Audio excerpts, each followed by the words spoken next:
This is Chester T. Shemp. He belonged to a kid. This was given to him by his grandmother.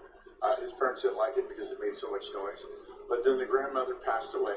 And then soon after, the child passed away. Everyone handles grief their own way. They left the room exactly the way it was. Then one night, all of a sudden, they heard clamping of the cymbals, woke up, and there was smoke in the house. They ran out swearing that their child, through the monkeys, saved their life. This story was told to me by a firefighter in Tulare. At the end of the story, I told them, thank you. And they said, no, I can one-up that. And he gave me the monkey. It's one of the prized possessions I have in my collection that I love people to see. Seeing that just because it's haunted doesn't mean it's scary.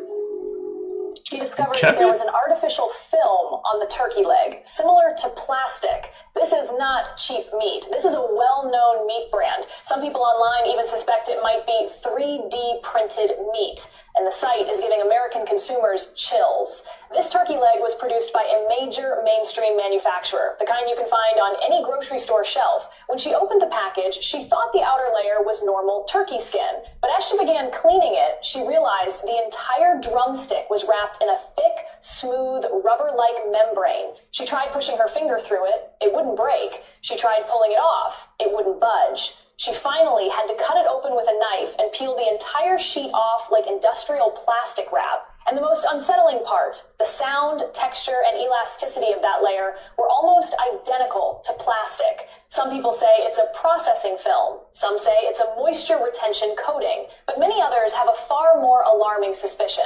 Is this a new form of 3D printed meat quietly being tested on the public? Who is altering our food? And why aren't we being told? What do you think about this? I truly believe the music business is run by reptilians. You know what's funny? I've heard that story at least 3 other times from different people in the industry, Really? whether it be movies or music or whatever. They'll be sleeping to their significant other and their face will change, like their eyes or their face will like blip for a minute. Even Britney Spears, she said she's seen reptilians in the industry. There's so much evidence. Now what we're seeing in the government, they're getting ready for disclosure. They're talking about, aliens and interdimensional beings at congressional hearings.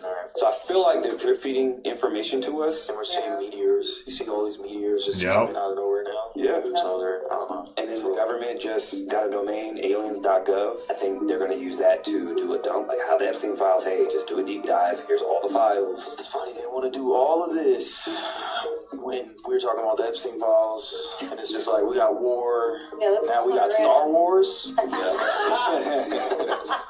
I think they've already been in touch with these beings, and I think that the people that we see in places of power, government, entertainment industry, the financial system, some of these people aren't what they appear to be. They live. It's always in the movies. Well, yeah, they live. I mean, that movie was amazing. Changed my life. I've got one that can see. Yeah, that movie tells it all. You know Peter Thiel, right? So his name is an anagram. If you mix it, it's the reptile. Oh, no. Predictive programming, Yeah. I see. So I'm thinking that these people that are in charge, like Sam Altman and all these other people in tech, Elon Musk. He's alien for sure. Honestly. That when he was at the White House, he was like, He's just a weirdo. Zuckerberg. But again, I think they're in the music industry too. Svalbard. They're everywhere. Seaport is one of the most unusual facilities on Earth. It's a massive underground backup storage vault for the world's crop seeds, located deep inside the mountain in the Arctic island of, Spitzenbergen. It's in the Arctic. It's almost impossible to get into this thing. It's completely nuclear blast proof. It's kept just below 0 degrees year round. So the seeds, they said they could last tens of thousands of years in there. oh. A little bit of a spooky thing. The majority of countries in the world put seeds in there. China and Iran refuse to put their seeds in there. Whoa. They've been preparing. They're preparing for something with that. I'm trying to think, why would you do that? But why it exists, modern agriculture uses relatively few plant varieties. Over the past century, this is a crazy stat, about 75% of crop diversity has disappeared. Oh, wow. Which makes food systems more fragile to disease, climate shifts, and disasters. Vol acts as a backup for seed banks around the world. Whoever puts their seeds in there, they're the only ones that can take it out. So it's already been used to restore lost crops. During the Syrian civil war, they said it can hold up to 4.6 million seed varieties, and it's currently holding, I think it's at 1.3 million. There's a conspiracy theory that they're actually holding ancient seeds in there that they found at different archaeological locations, like Göbekli Tepe. Cool. And, this is a crazy one, very fringe, that there's alien species of plants, and that they're holding them in this facility. That's why it's super locked up, super secret. I challenge you guys to grow a weird vegetable. Wait, so New York? Man, what type of seeds they got, bro, in that seed bank, man? But the fact that they said China or Iran, they won't put seeds in it, that got my head turning, bro. Why not? Like, what are they waiting for? Like I said, what are they preparing for, man? Who knows? New York is trying to shut down the city and turn off lights at 11 p.m. statewide. You heard what I just said? They're proposing a bill in New York that will shut down most outdoor lighting from 11 p.m. to 5 a.m. in the morning. And they're calling this the Dark Skies Act. And you already know how New York nightlife is right now. Just imagine New York with no light.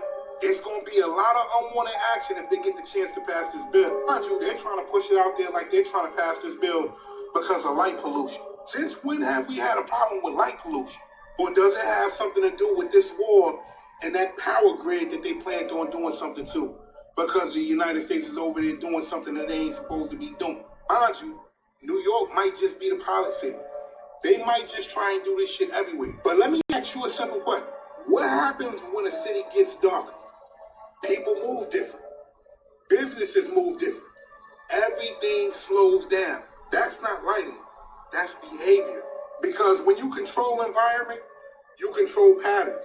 You control when people go out. You control how long they stay out. Think about this. New York ain't just a random place. New York is one of the busiest, most active cities in the world. And you talking about shutting the lights off at 11 p.m.? Got a good and idea. that goes back to what I said. This might just be a pilot program for everybody else in the United States. Because if they can make it normal here, they can make it normal anywhere. Be honest. Do you think this shit is serious? Jump in them comments, man. I'm out. Y'all see the sky, right? That shit is blood red. How? It look like blood covered the whole damn sky, fool. Australia always seem to have something crazy going on, bruh. If it ain't the big ass spiders, it's Komodo dragons, kangaroos. Nigga, they got some unknown bugs there, bruh. And now you see the sky is red, blood red. I'm not gonna lie, y'all. This don't look like something straight out of a movie. I'm talking about the day after tomorrow or 2012. If I seen this fool, I'm not even outside with it. I'm in a crib looking from my window. Yep. They said this was caused by a dust storm. The last time I checked, when a dust storm happened, the shit turned orange. I ain't never seen it red. I could be wrong. Y'all seen it before? I wouldn't have been him. Now, this could be something normal that happens in Australia. But for me, I ain't never seen it. Just make you think, what the is really going on in the world? That shit look apocalyptic. Y'all let me know what y'all think about it down below in the comments. To have any seekers, man, in Australia, bro. Like I said, is that normal? The sky turning red, man? Yeah, the freaking sky turning purple, bro. Red. What's next, bro? Man, this year 2026, man, is insane, bro. We got some crazy things happening. I hope you like this one. Chais from the garden. Is he eating a plant? Very good. Thank you. All right, thank you, Jeff. He's eating a plant at a restaurant. Until you see what happens when you fold a 50-euro bill in a certain shape, which, by the way, pretty much every single country's money has, like, some interesting images in it if you fold it certain ways. And I know you're going to say, well, like, you could fold anything to look like anything. If you think this is a coincidence, I don't know what to do. By the way, the only cool one I can think of is that this Serbian 100 dinar bill has Nikola Tesla on it and has him over there holding that ball thing, too. So that is cool. We should all have one of these. So on the back of the 50-euro bill, you can see this bridge, right? Harmless, looks totally chill, right? Except if you fold it in quadrants and then put it against a mirror, you get this.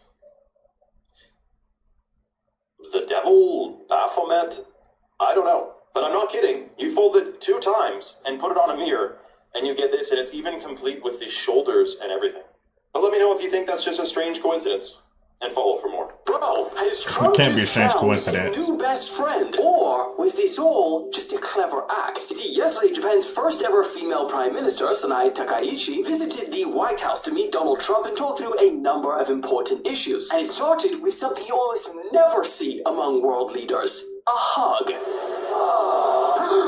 Yes, as you can see, Trump goes in for the classical handshake, but Sanae counters and smothers him. So immediately you're thinking, damn, maybe this friendship is better than we expected. Kinda wholesome, actually. But then, Trump almost ruined this budding friendship with a very risky joke about Pearl Harbor. Who knows better about surprise than Japan? Okay, why didn't you tell me about Pearl Harbor? Now, although her face certainly did look uncomfortable, you start to question if that is really the case after she visibly laughed at Joe Biden's autopen portrait that Trump put in his place on his wall of US presidents. On top of that, later that day during a keynote speech read out by a translator, she called Trump her best buddy. Very confident that Donald and I are the best buddies to realize this shared goal.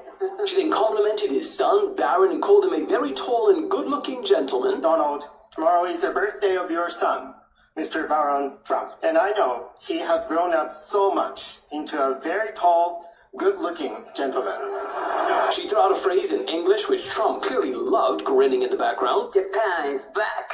And even gifted the United States 250 cherry blossom trees for their 250th birthday. But here's the thing. People are looking at this day in 2 different ways. The first is that this friendship is genuine. You know, they're both conservative, they share similar viewpoints on some issues, and they say that we're looking at a strong future partnership. What do you think?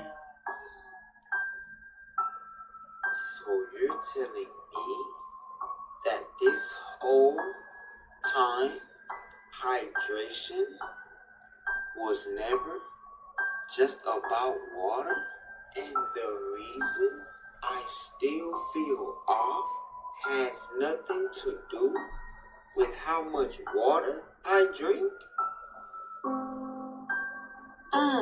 Minerals. So drinking more doesn't automatically mean hydrated. It needs electrolytes to actually pour water into the cell. So instead of just drinking more, think, how am I hydrating my body? This is why I put together a simple guide on how to structure your water at home so your body can actually absorb and use it the correct way. If you want that, it's right here. Everything in our reality is fake and we're the dummies. Taxes are about to be raised so we can spend $200 billion on a war we don't want. Why are taxes raised when they print money? The money in the world, the currency in the world, is not backed by anything. It's not backed by gold or silver, it's fiat money. Fiat means governments just agree to accept each other's fake money. It's fake. But we gotta work to generate fake money, to pay it, to live. So what if we just stopped? Stopped everything. Stop paying, stop working.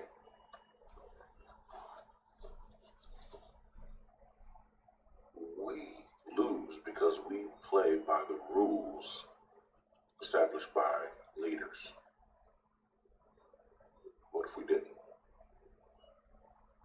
It's not just Dracula, but many early vampire novels before the 20th century were deeply associated with and influenced by Freemasonry. This is not a conspiracy, but a historical fact that hints at something more secretive and occult surrounding the concept of the vampire. Bram Stoker's Dracula was published in 1897 and has become one of the most iconic Gothic novels of all time. But here's what has been lost and conveniently never mentioned. Did you know that Bram Stoker was a master mason? Stoker's own Masonic journey began in 1883 when he was initiated into the Buckingham and Chandos Lodge in London. During this time, he mingled with influential figures, including Sir Henry Irving, whose charisma and mystique likely inspired elements of Count Dracula himself. Even John William Polidori, the author of The Vampire, was a Freemason. Initiated in 1818, Polidori not only created the first modern vampire tale in English, but also served as Lord Byron's personal physician. Byron himself came from a family with strong ties to Freemasonry. His great uncle was strangely called the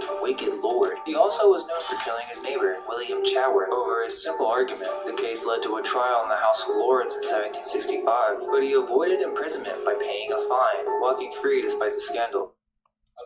Vampires real? We need more ways to inconvenience their lives.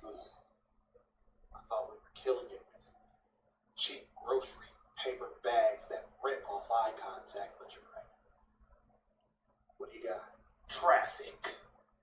It basically means that we slow down or stop the flow of driving on the highway completely. On purpose. That sounds awful.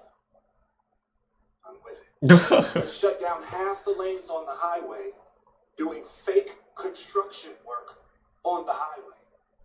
The gag is there'll always be fake construction work and the roads will still be fucked up.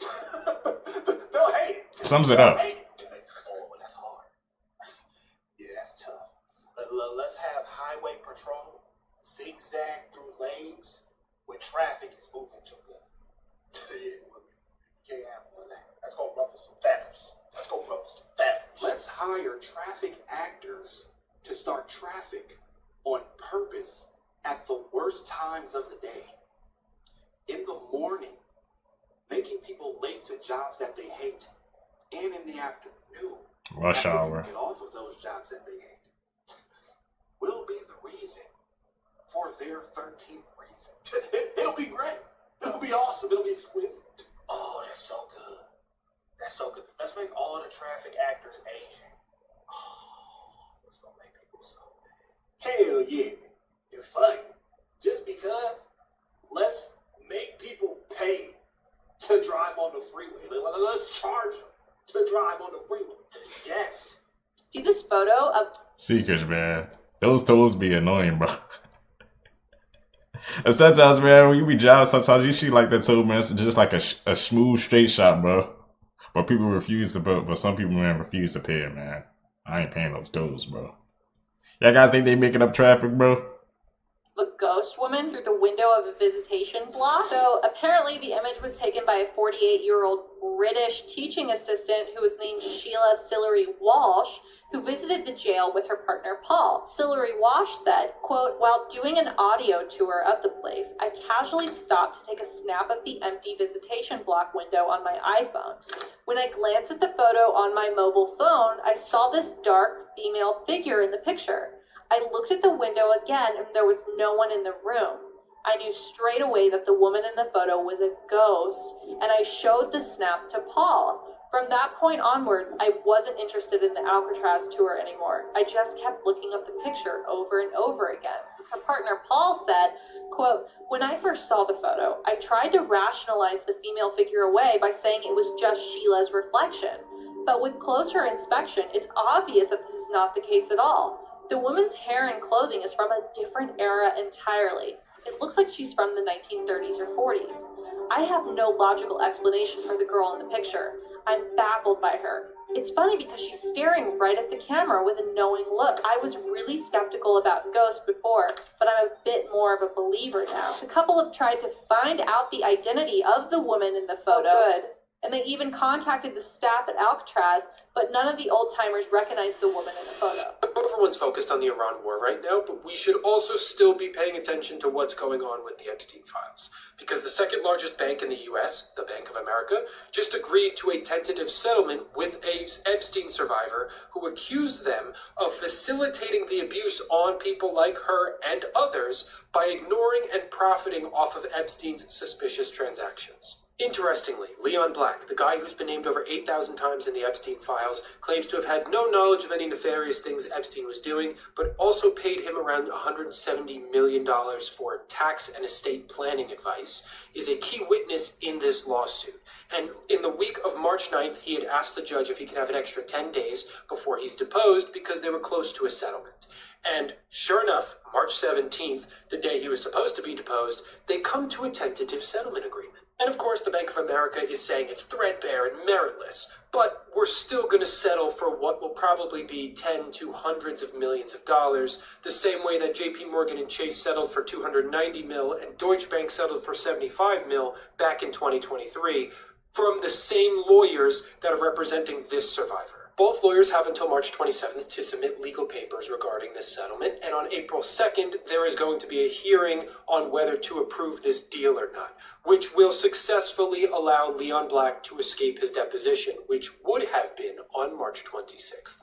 Conspiracy theorist. Can't take it off the But ball. you don't have to be one to think that this is insane. Have you ever heard of the Mandela effect, where thousands, sometimes millions of people remember something one way and then were told it never existed? Like the cornucopia on the Fruit of the Loom logo, they say it was never there. Like the Monopoly guy having a monocle, they say he never did. And now Chick-fil-A. Many remember it being spelled with just a C or a K, but they say it's always been spelled this way. So what is going on? Is it just bad memory? Is it group psychology?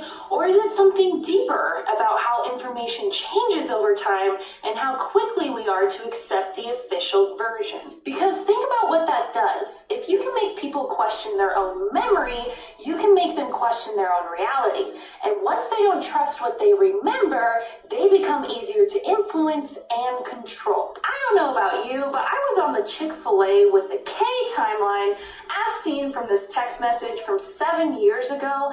I would not have gone out of my way to spell it this way. But I'm just a conspiracy theorist. Let me know what you remember. Hasn't even been 24 hours since these ICE agents arrived at the airports, and they've already started the bull crap.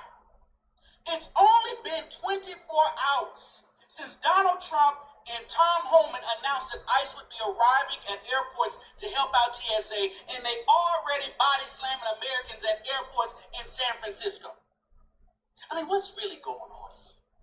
The objective, folks, was never to help out TSA with the long lines, help out with the luggage and whatever else that comes with the job of TSA. It was meant to continue this reign of terror of the American people in places where they're supposed to feel safe. That is the harsh reality.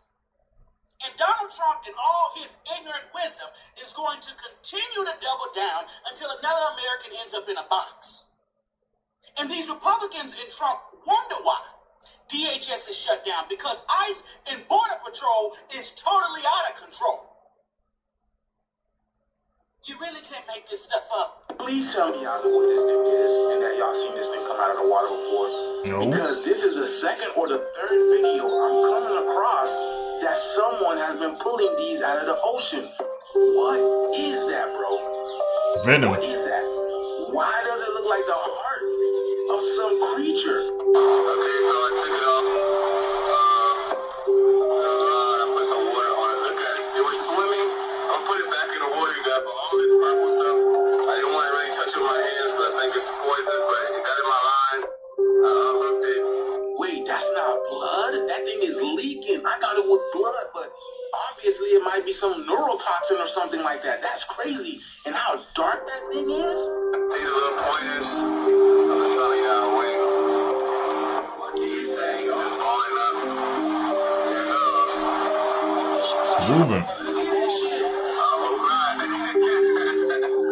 hope not, because there's a lot of stuff coming out. That looks like the water version of what Venom is supposed to be like. Y'all see how it's getting smaller? Oh my god, bro. It look like a heart or something like that. I'm gonna dip it back in the water just to figure it out. Here it goes. Oh, I'm touching my hand. Oh, he's definitely slimy. Let's see. He starts swimming to the bottom. Okay, he's back up. He starts swimming. Okay, he's like this habitat. He's moving. What is that? in his lifetime. And one of his biggest claims of things that he's seen that people still don't believe him, aliens. He's claimed that he has seen aliens. As a matter of fact, take a listen to this clip. Wait, have you ever seen aliens before? Yes. Okay, how did you see the aliens? Oh man, it was in a sleep paralysis state, and it was watching my body. Wow. He believes that to be true. And if you recall the time, right before he was about to fight Devin Hayne, he was saying all kinds of different things. And everyone just looked at him as if something was wrong with him. A lot of the claims that people tossed at him was the fact that maybe he was on some type of medication, or it was some type of promotional ploy for the fight. And as you just saw moments ago in the video clip I played for you, he sat through a lie detector test and once again confirmed that he's seen aliens while he was in a sleep paralysis mode. So I guess my question to you is, do you now believe Ryan Garcia after listening to that clip and watching him take that lie detector test? Or do you still have doubts about all of the claims that Ryan Garcia has made? Let me know your thoughts in the comments, and as always, I'd love to hear from you. Person probably encountered the worst kind of mimic you can encounter. Watch this. Oh my gosh, bro. It is 5 in the morning. Why are you doing this shit? Bro, it is 5:31 in the fucking morning, bro. No. Does it seem like you give a shit? I don't give a shit, bro. And plus, bro, you're making so much noise. If my parents wake up, this is gonna be your fault, bro. Not mine, not anybody else's. It's gonna be yours. Your fault. Talking to a spirit? Oh, shut the fuck. I'm not even kidding right now, bro. Look at the time, bro. I'm sorry, my watch is dead. But look at the time. It's only 5:33 in the morning. Bro, look at this shit. He sounds like he's, bro. No, you did not do that. Watch this. Oh, hell no. Taiwanese superstar named Jolin Tsai for her new concert called Pleasure, where she rides a absolutely massive snake puppet and it goes through the crowd like that. Oh, imagine being in that crowd. Could never be me. The thing is that I'm not even really scared of snakes, but this would freak me out and send me to the shadow realm I fear. Like, how could she even be on top of that thing? I would be so petrified. Like, yes, people are, like, working it with, like, hydraulics and, like, things and going like that. But no, I would be so petrified to go anywhere near this puppet. Like, it's incredibly aesthetic. I've never heard of this artist before, but I watched some of her performances from this concert on YouTube. And, oh, my God, she is not only gorgeous, she can sing. And this is one of the coolest concerts I've ever seen. But this, yeah, nah. This photo of it showing like the whole thing with her on top of it. Oh my goodness. I would be so scared of falling too. Like, would this scare you to not only perform with, but like be in the audience? Like, imagine if the snake got like super close to you. How would you feel? Is this scary, or am I just stupid and have super bad megalophobia, which is fears of large things? Let me know how you're feeling down in the comments. I'm out. Creepy is that North Pole, there's more to it. So there's a satellite image from the ESA 7 satellite. This was in 1968. It was like the first visual of Earth via satellite.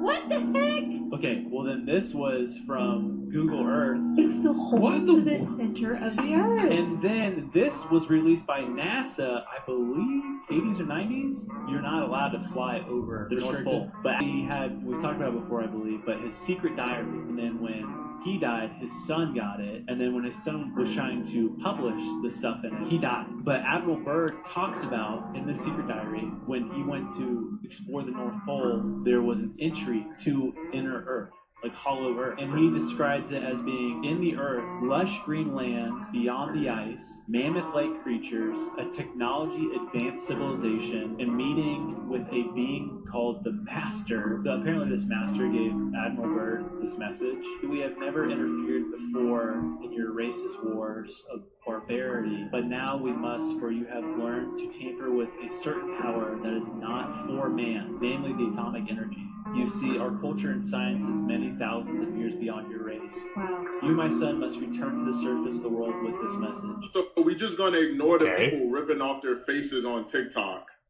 and they have an alien face under their actual face. Just gonna ignore that. Like, we're gonna act like we're not seeing those videos. And the thing that's blowing my mind is that under it says AI generated. Bro, we live in a world where we genuinely do not know if this is real or fake. And I wonder if life is just one big Black Mirror episode. Because a part of me is looking at it and like, I can't see the AI in it. That's how real AI has gotten. But intuitively, it doesn't make sense for it to be real. So in your mind, you're like, nah, that's not real. But then you got everybody else saying, no, I actually believe that that's real. They're just trying to play in our faces. So what if AI was created, which I believe it was, to deceive us, to make us not understand what's real or what's fake? I feel like that's the world we live in right now. It's like this big mind game for everybody to be deceived. The whole goal of the enemy is to deceive us, to create deception, mass deception. And so this could be very real.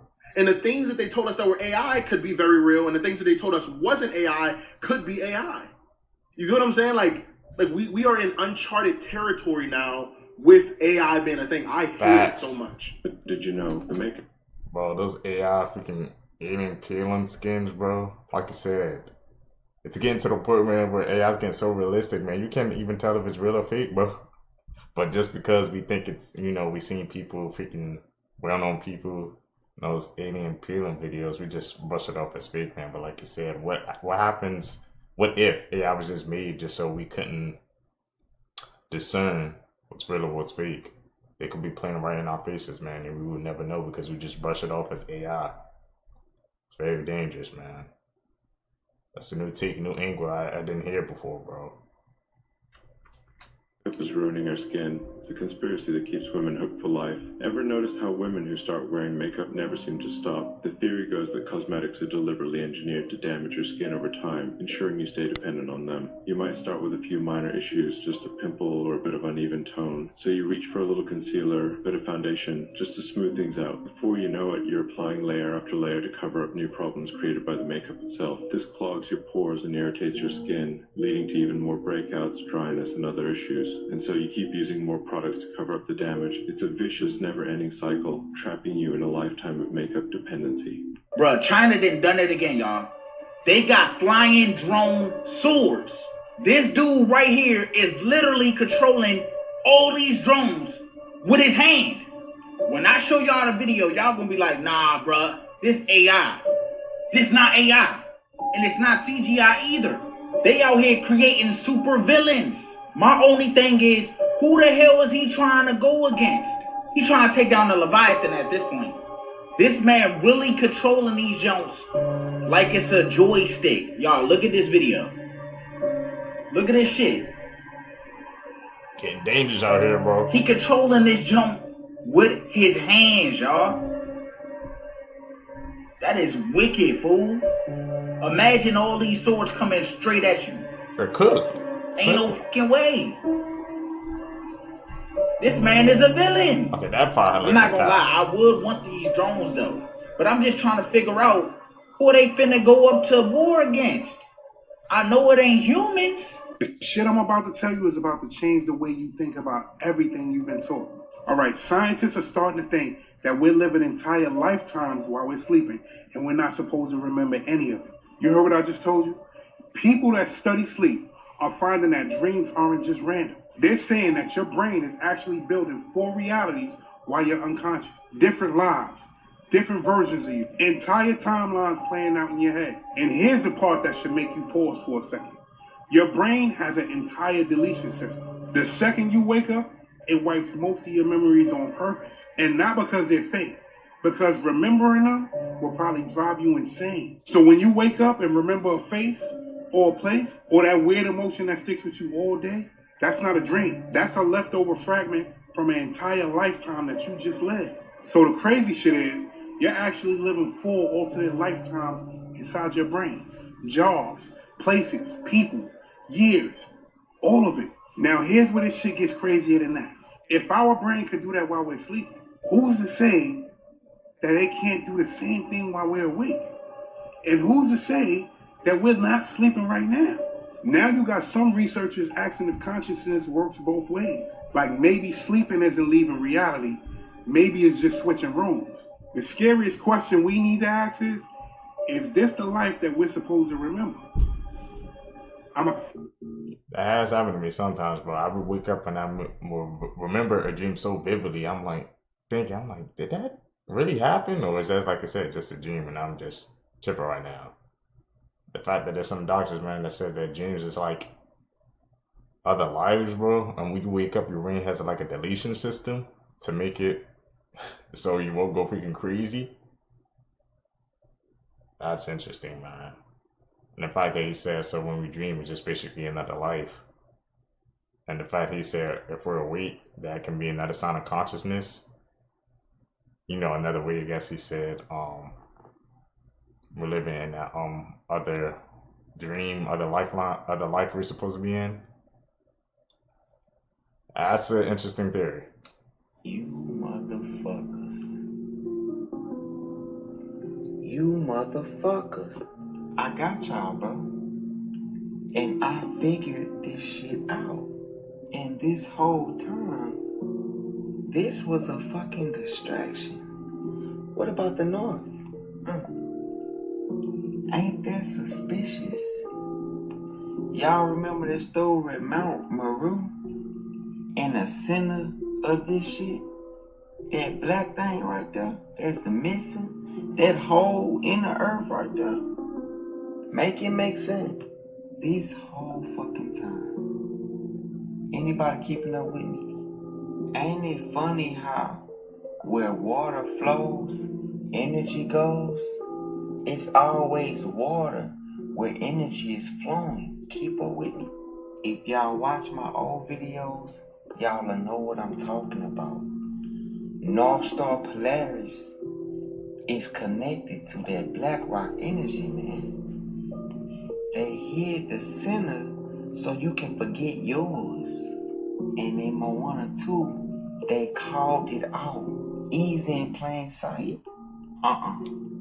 Somebody back me up. Y'all is not finna play with me right now. Remember this? Go watch my old videos, and then I can get you up to speed. But this here, that black thing, black rock, North Star Polaris never moves. You get what I'm saying? Do you get what I'm saying, bro? As above, so below, as within, as without. They are planting our faces, and this water hold energy. Should I elaborate more? North Pole? Yeah. Should I elaborate more? Keep on, bro. Antarctic Treaty. Don't be fooled. Where water flows, energy goes. This water is different. It comes from outside the firmament. Ooh, somebody hanging up with me. Come on, man. We have outer ocean water, bro. Same thing. Same thing. Same thing. Same thing. It all comes from underneath. It can all be so simple. You get it? Guys, I think this is officially it. This is where we say that we are no longer in reality. We are in a simulation because ain't no way Nicolas Maduro was captured wearing a Nike Tech fleece. In 2026, we got the first verified images. This was literally posted by Trump of Maduro in a blindfold, noise-cancelling headphones on this USS ship wearing a grey Nike Tech fleece. Brother did not get the quarter-zip memo. Honestly, whoever is controlling reality, they must be running a meme account because this is diabolical. Yo, what's going on in Turkey? There was this huge storm with lightning and thunder, and a face appeared in the sky. Check it out.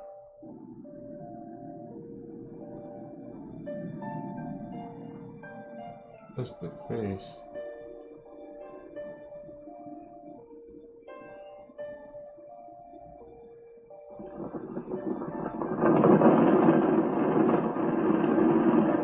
Okay, I can kind of see something forming. Oh, I see it now. What the heck?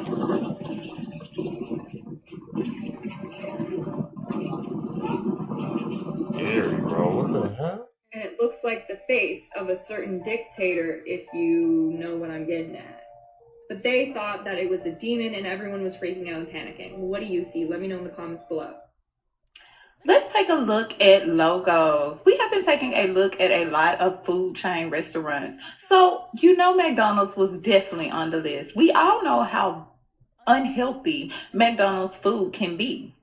But besides all of that, let's take a look more into the meaning of their logo. If you will notice, the McDonald's logo have changed over the years, but what hasn't changed? The true meaning behind it. If you look closely at the McDonald's logo, you will know that there is a similarity in the sea goat, also known as the goat, and the M sign. Okay? If you will notice, that is a goat with the horns that are coming out on the side. That is what the M actually stands for. Some people like to also say that it stands for two arches that are side by side. My question is, if those are two arches that are standing side by side, what do you think is in the middle? And if you also look at the McDonald's logo from 1948 to 1953, That's the middle one. That's this one right here. you can see that one eye is open, one eye is closed, and they also have 6 on one side and 6 on the other side, representing duality as above, so below. And take a look at the 1961 logo. As you can see, That's okay. That's this one. It's like something going through the arch. I never knew even McDonald's had all these old logos, bro. I just thought it was always the one we seen that. it has 2 arches with a arrow going through it as above, so below. And if you take another look at the other logo, where he has one arm up and one arm down, one arm to the left, one arm to the right, one hand open and one hand closed. This is duality and the goat being represented at its best. Now we know the true meaning behind McDonald's. Like that saying goes, fast food is death food. You're over here with Terrifier. No, man. Stop. No, it's not true. That is not true. Shh. Shut up. It's not a game. I don't think that's true. You see, it's shaped like that because the plate falls in place. And remember, the plate has to turn while the food is on it. Now, I don't know why it looks like that, but it's not that. Although it looks like that, it's not that. This is what people are saying, right? So please, don't come up on here saying things like that could possibly not be true. Stop playing with me, son. This video is for insane purpose only. I don't know where the hell that guy got that video from or put that together because he's just making things up. Shut up! I wouldn't know. Because I stopped using a microwave 10 years ago, plus, probably longer. I just use a toaster oven. Or I use a regular oven. Stop playing with me, son. It's not a game, guys. You know what time is it. Shut up! Now, whatever this sign means has nothing to do with a microwave. The microwave is used for you to heat your food up faster because you're in a rush. Stop playing with me, son. It's not a game, guys. You know what time is it. Shut up! But I tell you one thing. If I ever go to somebody's house and they say you want to eat and my food comes out the microwave, okay. There's a great I never picked that up until now, bro. Like I said, I always thought that sign meant, yeah, it was for the plates for it to fit, but the fact that it looks like that sign, bro. And the fact that I didn't put 2 and 2 together until now, man. That's just so sad, bro. Like I said, they put it in our faces, man. It's like, it's so subliminally. It's like you don't even notice, you won't even think twice about it, man. I always thought it was for, that plate for it just to fit into the microwave. I didn't know that was basically telling us, hey, you know what you signed up for, you know what you're doing, so you can't be mad at us. Hey, Sheikers, bro. These clips be opening my mind, man. I need to throw away the microwave we got, bro. Just heat up our food, man. Put it in the oven, man. Following his steps. experiment where rats were given a lever to press for cocaine. And after learning that it releases a lot of dopamine, the rats will press that lever till exhaustion or death, which is essentially the model of addiction that we see in humans. But if the cocaine is then removed, eventually they won't press the lever anymore. Now, if that same rat, after a period of time, is then exposed to a very painful foot shock, the first thing the rat will do is run over and start pressing that lever again. And that's really powerful because it shows that when individuals are under extreme stress, they are more vulnerable to going back to compulsive overconsumption of our drug of choice because their brain has already encoded using these high dopamine rewards as a way to get out of that pain. Okay, so what do I need to do to make sure that I can knock the bad habits and add some new ones? So first of all, on average, it takes 4 weeks for people to get out of constant state of craving. But here's the problem. Our survival depends on figuring out how to live in a world of abundance. For example, we're now seeing the drugification of human connection through social media, dating apps, and now artificial intelligence designed to flatter, to validate. There's no friction there. And so it's pulling us away from the hard things that we need to be doing in real life to cultivate real life relationships. We cannot go in that direction because in a world of abundance, we are entertaining ourselves to death. Sounds like a good way to go. It's really not, because the relentless pursuit of pleasure leads to anhedonia, the inability to take joy in anything at all. I need y'all to check out this video and maybe you guys could shed some light onto what's going on over here. This guy's wife just purchased him some old monitor from some antique store, right? And now he compares it to his recent camera that he has to this day, right? But what's weird is his furniture don't show up on his old camera, on his old monitor. Look at that, y'all. But on his new camera of today's age, you can clearly see the monitor there, the Christmas tree. Look at that, you don't even see the Christmas tree. What is this? Who can explain this?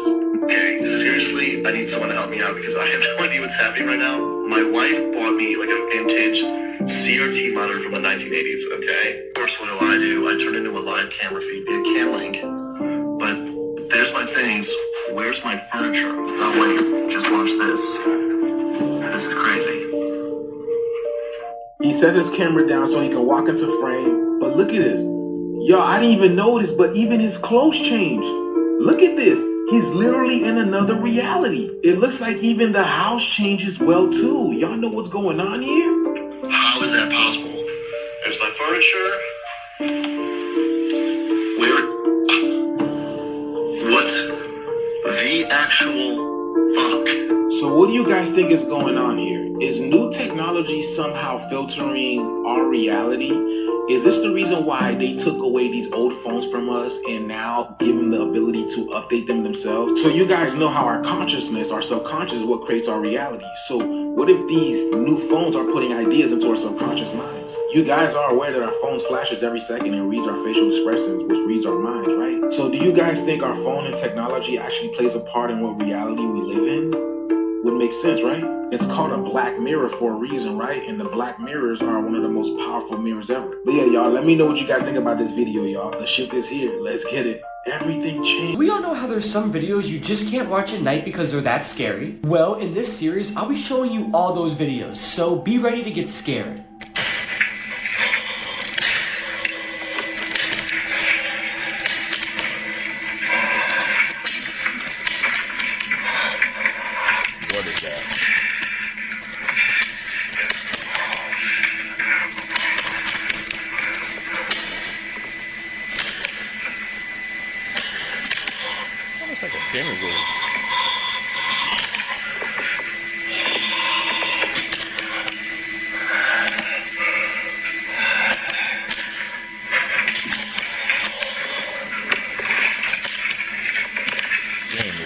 Okay, so yeah, after watching that video, I'm definitely not sleeping tonight. What even is that thing? And just imagine you just see it crawling in your room right now. All I gotta say is I wish you the best sleeping tonight, because I'm telling you this much, I'm gonna have trouble. So we know that the real story of The Little Mermaid is super disturbing. In the original Hans Christian Andersen story, once she's a person, she can't turn back into a mermaid. If she doesn't get the prince, she'll die. But her sisters find out that if she can spill the prince's blood, she'll be able to turn back into a mermaid. So they do what any sisters would do. They sell their hair for a dagger so that she can stab the prince. But in the end, she can't bring herself to do it. So it makes sense that Disney had to change that, but Disney's had to change a ton of other very disturbing details in their other movies. And just a reminder that if you have a dark curiosity, you'll love the podcast. In the original Cinderella, she doesn't get a dress from her fairy godmother. No, in the original tale, there is a tree growing next to her mother's grave, and Cinderella cries so hard over the tree that her tears water it. The tree gives her a dress as a thank you. And then later, when the evil stepsisters are trying on the glass slipper, they realize it doesn't fit their big feet and they chop off parts of their feet. And then they go to the prince like, look at the shoes fit, and he sees that bloody mess and he's like, they absolutely do not. So a bunch of seagulls come and pluck their eyeballs out. That's all obviously terrible, but the original Mulan might be one of the worst ones. I'm gonna do part 2 for that though. Facts about the ocean that are scarier than any horror movie. First up, I bet you didn't know that you can literally melt in the ocean. Because in the deep sea, there's something called hydrothermal vents that can reach up to 750 degrees Fahrenheit, which will allegedly cause your body to melt. But by then, you probably wouldn't even notice because all your bones would have likely been crushed by the pressure. The next fact is honestly even scarier to think about. You know how we have so many scary stories about sea creatures, like sirens, the Loch Ness Monster, or giant squids? Well, a lot of the creatures that used to be just a story are slowly being discovered as real. For example, the giant squid, which scientists found were not only real and over 59 feet in length, but are also cannibals. If that's not bad enough, here's more. Because the ocean is basically a giant graveyard. In 2014, researchers diving into an underwater cave in Mexico found the remains of a girl estimated to be 13,000 years old, meaning there's a high likelihood that if you go missing or drown that you would probably never be found. There's also 10 million viruses in every drop of seawater, meaning viruses in the ocean outnumber all of the stars in the Milky Way. The actual number is estimated to be 1 nonillion, which is a number I've never heard before, but here it is written out. That itself makes me never want to go swimming in the ocean again. Follow for more. This is the creepy story of the Candlejack. The Candlejack is a real spirit that still exists to this day. He wears dark clothing and has never shown his face. Whoever says his name becomes the property of the spirit. Anyone who has seen the spirit has gone insane and was later found with their eyes missing. This spirit is very real, and if you ever say his name, he will come after you. Stay away from Candlejack. Noted. What would you do if somebody offered you $3,000 to let your child try out a new playground? They tell you you're not allowed to tell anybody about this beforehand and you can't disclose the location of where I'm taking you. But they give you $1,000 up front and you get the other $2,000 after your child starts playing on the playground. You see, this is a trap because the playground is designed in order to hurt as many young ones as possible, or even to unalive them. This is the story of Aaron Beauregard's playground. The story follows a bunch of lower income families that are tricked into doing this, and it's about all these young ones trying to survive the playground. It's obviously a horror novel, but I've heard a lot of people talking about it on TikTok recently, and I decided to pick it up. I've seen almost everyone unanimously agree that they can't get past page 40. I'm going to read the whole book, but I'll give you an update on here once I get to 40. So I'm on page 41 now. Would not recommend reading that while you're eating. I see why that page made some people stop reading, but not in the way that I thought it would be. I'm going to finish the book, though.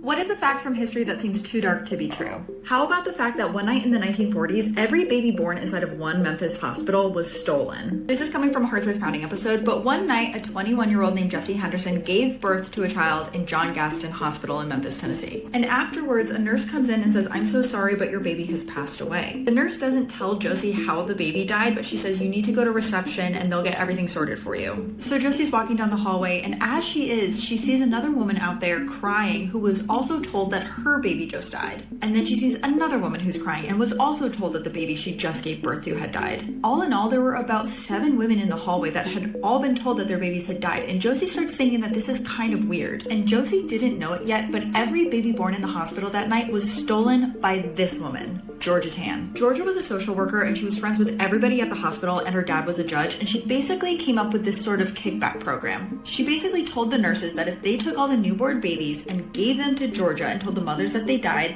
she would be able to sell them to adoptive parents and she would give them a little bit of the money that she earned. And I know it sounds absolutely unfathomable, but Georgia did this to 5,000 children, and I basically did a 2-part series on her for the Heart Starts Pounding podcast, and you can start listening to this episode. She said she was a social worker and then children started disappearing. Haunted. So she was selling kids and put the nurse on a kickback program. Those nurses who joined that, no mores at all. Literally selling kids just for some money. Come on, man. People gotta be better. Dolls from around the world. America. Annabelle. I know, yeah. She's missing right now. Japan. Okiku.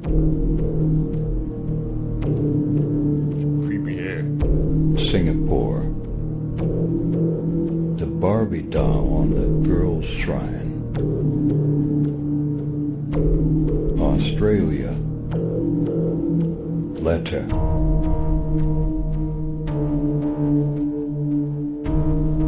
Brazil. Fafa. Looks like a pig. Canada. Mandy the doll. Italy. Pupa the doll. Scary things you never knew. The last one is shocking. Taylor Swift was one celebrity that said she was concerned with climate change. But funny enough, her private jet emits more carbon in a single trip than your car does in your entire lifetime. And that jet has flown over 200 times in the past year. This is supposedly where you'll be in the next 5 years. Comment down below what your month says about you. The United States has about 6 nuclear weapons that are still missing. And nobody knows where they went or who has them. A man had donated his mother's body to scientific research when she had passed away. The research facility then sold the body to the US Army for $5,000. The Army then strapped it to a chair and blew it up with explosives. Would you rather spend one night in this bathroom or kiss the third person that appears when you click share and then more? If you Google Halloween Google 2022, a scary multiplayer game will pop up that you can play with your friends. Go try it and let me know if it works for you. Before we get to the last scary thing, please support my page by clicking the follow button for more interesting posts every day. Ducks sometimes become cannibals due to boredom. Yeah, they're not so cute now. What's worse is this behavior starts as early as 4 weeks old. What? Ducks becoming cannibals, bro? Donald Duck, Dark Origins confirmed, man. I have some theories about what I think is going to happen in Terrifier 4, and I want to talk about them. Spoiler warnings for Terrifiers 2 and 3.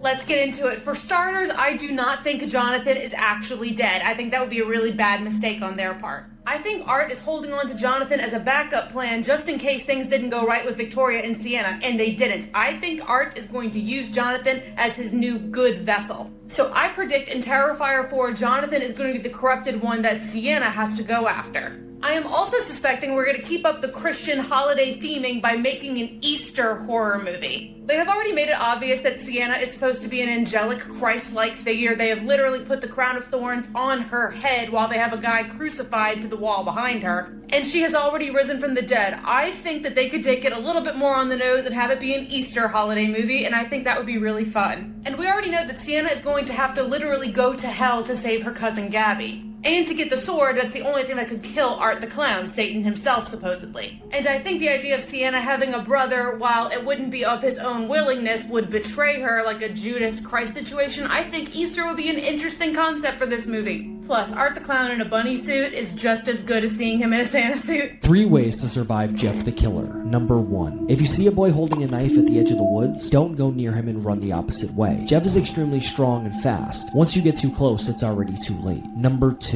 Don't ever go looking for Jeff. Looking for him is an extremely bad idea, being so that he's extremely sick and twisted, and he'll probably do things that you wouldn't like being done to you, so looking for him shouldn't be on your list. Number 3. Don't ever make waffles past midnight, being so that Jeff is extremely obsessed with them. He loves waffles, and once he gets that scent, he'll walk towards them, ending up in your kitchen with a knife. Like and follow for more videos. Dang, stay away from waffles, man. If you scare easily, swipe on. In 1989, a woman started hearing strange banging sounds in her walls and in the ceiling, and then one night, the crawl space to her attic was open, so she went to go have a look. When she's just feet away, an old man suddenly appears in the crawl space and looks her dead in the eye before vanishing. There was nobody else in the house. Worried no one's going to take her seriously over an apparent ghost in her house, she ends up calling a paranormal investigator. When the paranormal crew arrived, they were actually very skeptical until they heard loud banging in the attic and they decided to go up and have a look. As soon as the two men get up into the attic, one of them screams and suddenly disappears. The other, who didn't have a flashlight, starts using the flash on his camera to illuminate the attic. and he takes one of the most famous pictures in paranormal history. His partner, who was in total shock, had been lifted off the ground and tied to one of the beams. That was the last night the woman ever stayed in the house. However, it's still being rented out today, but nobody stays longer than 1 or 2 months. I'd put up the deuces on. I'm out. Disturbing facts you'll wish you could unhear. After an autopsy, they don't put everything back where they found it. Instead, it goes into a bag that's placed inside the abdominal cavity. Morgues will hire more women than men in hopes of stopping necrophilia. In order for a person to decapitate a human head, you would have to rotate it 3 times counterclockwise in order for it to just pop off. When X-ray technology first became widely available to pediatricians, they noticed a startling number of broken bones. Doctors assumed they discovered a new rare bone disease, but in fact, we just didn't know how common child abuse was. If you ever feel down, there is enough carbon inside of your body to make a diamond. So theoretically, you could wear the love of your life on your ears. The person you marry in your lifetime is statistically the person that is going to take your life. Make sure to like and follow for more videos tomorrow. Weird facts. Especially that last one.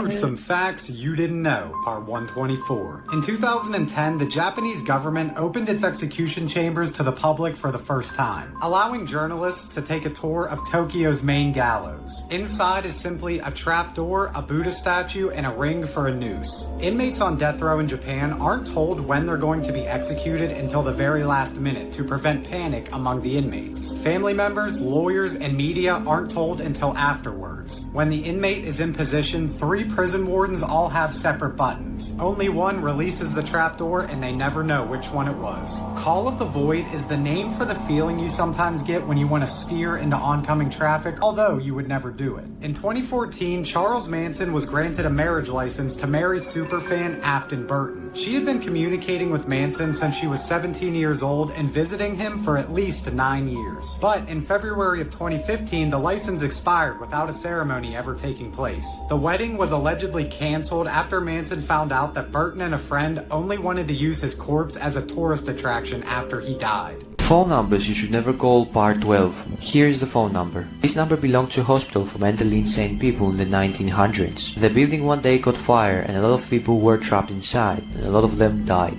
So the building has been abandoned ever since. But when you call that number, you can hear a very creepy recording of a woman. She greets you and talks to you with a creepy, disturbing background music, the one you can hear in a circus or something. Would you call the number?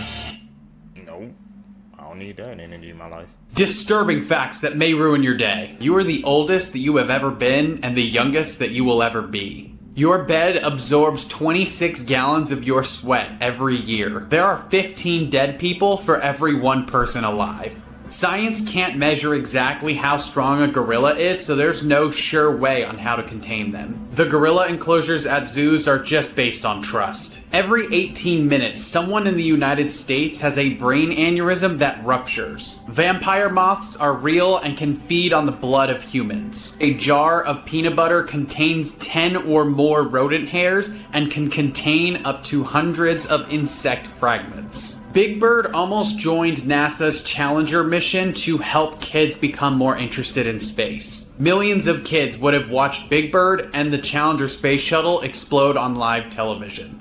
Follow for more. So it was a good thing he didn't join. Videos that can't be explained. The last one is crazy. This brother and his little sibling was just hanging out when all of a sudden...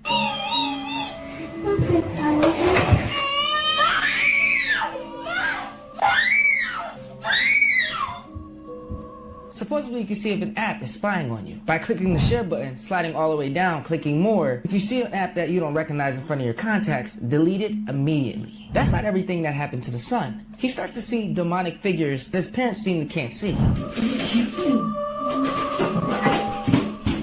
what is this? Mom, what is this? Mom, nothing, Yakub.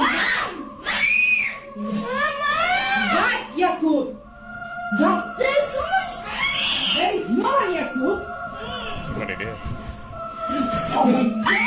Oh Also, did you know that TikTok has a secret emoji? If you type the letters SCREAM in all lowercase with the bars around it, just like this, you'll unlock it. Let me see how many of you actually can do it. Before we get to the last part, make sure to hit that follow button because I post scary videos like this every day. The demonic presence finally reveals itself to the family on the house's security camera in the door's reflection. Jacob, I said you to finish your game now.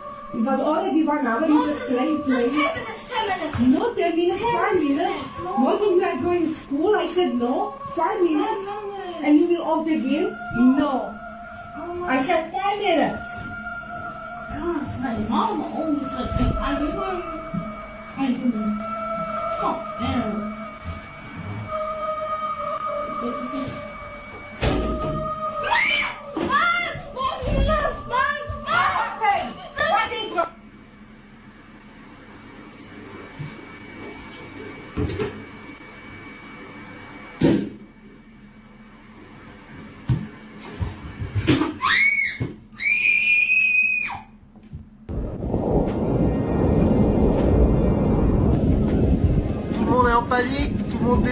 Tourists fled for their lives as huge ash clouds exploded from Mount Etna. Europe's most active volcano had experienced some activity overnight, but within a few hours, it had escalated to continuous explosions of growing intensity. Ready to get out of there. This is a true dark web story. Two best friends, Vivian and Bella. They're sophomores studying programming in college. In their second year of college, they started having weekly assignments that were done at home. And Bella was the only one in class that was getting straight A's in these assignments. Vivian, which is Bella's best friend, wanted to ace these tests so bad. So she asked Bella to help her out. But Bella spilled the truth, telling Vivian that she never studied for these assignments. She had a guy from the deep web that was experienced in programming. She pays him so little and he provides her the assignment answers. Vivian was kind of freaked out because she heard so many stories about the deep web. A few days later, the professor announced the next assignment date. Vivian went back home the same day and asked Bella how to get in touch with that same man. So Bella sent her the Onion web link. And that web link took her to a site that has a chat box with that man. So Vivian got in touch with that man as well, and surely she started acing all her tests with Bella. They were known as the smartest girls in that school. So weeks passed by, and Vivian sent questions to that man from the deep web for her next assignment. The man refused to take that payment for that specific assignment. Then he asked for another form of payment, so Vivian got confused and then offered to double the amount. The man still refused and insisted on taking inappropriate pictures from Vivian as a form of payment. The thing that scared Vivian was, how did the man know that she was a girl? Name, age, gender, and location are all supposedly anonymous on that website. But he somehow found out a few things about Vivian. She immediately logged out and quit contacting that man. The next day, Vivian goes to class and asks Bella if the man did the same thing to her. Bella said yes, I was already sending him inappropriate pictures regularly. And that same night, Vivian was at home having dinner. She got many calls from an unknown number. She picked up, and it was that man. And he told her that she has no choice but to send the pictures. Vivian eventually hung up the phone, and then an hour later, she received a text from another unknown number. She opened that video, and she saw Bella tied up on her bed, dead. There was a text right under the video saying, "You're next." He freaked out and then contacted the authorities. The police investigation took many months. Vivian eventually dropped out of that school and then transferred to another state. The scary thing behind all of this is that this man, that's a specialized programmer from the deep web, was never found, and he's still out there. Gotta be careful, man, when you're on that side of the net. I've never even attempted to venture on that side because these clips I've been watching together with you guys, man, it's not even worth it. It was acing that test, but at what cost? Buckle the fuck up because this is a wild ride. The incident in Ghostland is about these two sisters, Beth and Vera, and their mom, Colleen. And the three of them are traveling to a relative's house who recently died. On the way there, they hear on the radio about the string of home invasions that's happened in the area. And, of course, they then become the next victims. That night, two intruders break into their house, and they are known as the Candy Truck Woman and the Fat Man. A really intense struggle ensues between all of them, but Colleen ends up actually killing both intruders and saving everybody. Fast forward, the girls are both adults, and Beth is now a successful author. But one night, she gets a call from Vera, who still lives lives in the same home with their mother. Beth shows up to the house to see what's going on and finds that Vera is essentially locked in a padded room in the basement, and Colleen explains to Beth that Vera is so traumatized from the night that they were attacked that she's never been able to move on from it. And Vera explains to Beth how she is still convinced that the intruders are still out there and trying to get them. So Beth starts having these super weird dreams, and one night she is attacked by the candy truck woman who takes her to the basement. And she finds Vera also in the basement, beaten. At this point, Vera is crying and begging Beth to wake up and face reality, and this is where the plot twist just hits us in the fucking face. Because the reality is that Beth is not remembering things the way that they actually happened. So now Beth has a flashback, and it's revealed that the intruders actually killed their mother directly in front of them. And Beth and Vera are not adults. And in fact, they never made it out of the basement. In reality, they are still teenagers being held captive in their own basement. Beth completely dissociated and came up with this fantasy adult world to cope with them watching their mother get murdered in front of them and also cope with what's happening to them in real time. And she retreats into this fantasy world where her adult life is perfect and everything she dreamed of because it's easier than acknowledging what's happening to them in the current moment. So at this point, she's back to reality, and the fat man takes Beth upstairs and tries to SA her. But Beth puts up one hell of a fight and manages to free Vera from the basement, and the two of them escape out of the house. And they make it out to the road where they find a couple of police officers who call for backup. But just when you think everything's gonna be alright, it's not. The candy truck woman shows up and shoots the cops, recaptures the girls, and takes them back to the house. So Beth once again dissociates and retreats back to her fantasy life. But this time, adult Beth sees Vera screaming for help, and she makes a conscious decision to come back to reality to rescue Vera. Beth breaks free from the fat man and gets into this really intense and violent fight with the candy truck woman. But finally, the backup that the cops called for shows up, and a state trooper arrives and shoots the candy truck woman and the fat man. More police show up and they take Beth and Vera out of the house to safety. And the last shot is Beth looking back and seeing a ghostly apparition of their mother, who we now know was murdered, in the window waving goodbye to them. This is just such a tragically beautiful movie. Wow. A lot of plot twists.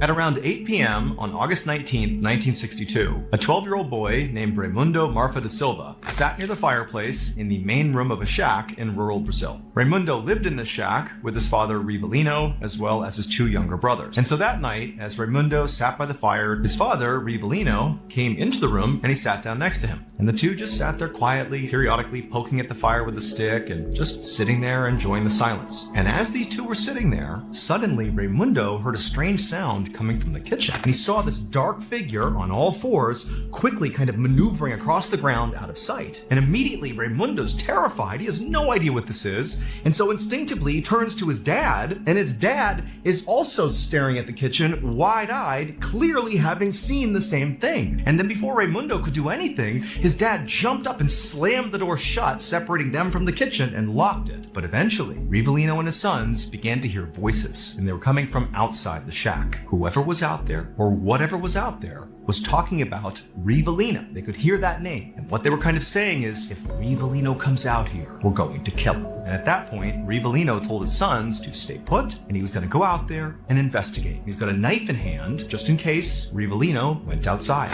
And that was the last time the boys ever spoke to their father. 6 months later, on March 10th, 1963, 5 men were out hunting in the wilderness not far from Raimundo's family's shack. And at some point, they came across this huge boulder, and this boulder had a big crevice in it, like a big gap in this rock. And one of the hunters happened to walk past it and looked into this crevice, and they found a skeleton. And that skeleton belonged to Revelino, Raimundo's father. But that was not the end of the story. Far from it. So on the day that Revelino stepped out the front door and then was never heard from again, Raimundo and his brothers had been instructed by their dad to stay put while Revelino went out looking around. But Raimundo just felt really nervous after his dad had stepped out the front door and had presumably stepped outside. So he defied his father. He opened up the door that led outside. He saw his dad stepping into this huge cloud of yellow smoke. And amidst this smoke were these like cylindrical objects that were floating in the air, spinning around in a circle, seemingly spitting out the smoke. And Raimundo, he had no idea what he was looking at. And so Raimundo yelled out for his dad, like, "Dad, where are you going?" And he charged towards his father to try to stop him. But as soon as Raimundo went out into the yellow smoke, the smoke just dissipated, the cylinders disappeared, and as soon as it was all gone, his dad was gone too. And so quickly, Raimundo and his brothers alerted authorities, and they launched the search for him, and for days they combed the area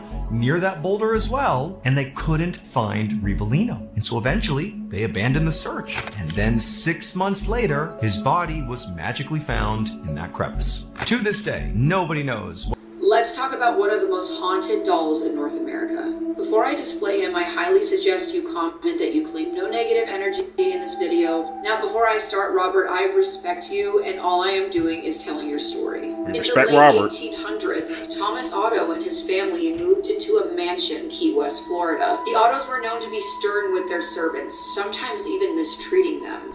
There was a woman who was hired to take care of their son Robert, and one day Mrs. Otto supposedly witnessed her practicing black magic in their backyard and fired her.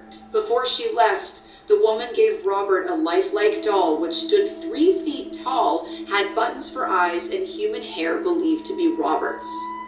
Soon after, Robert chose to be referred by his middle name, Jean, after being scolded by his mother. He told her that Robert was the doll's name, not his. Jean was often heard in his toy room having conversations with Robert.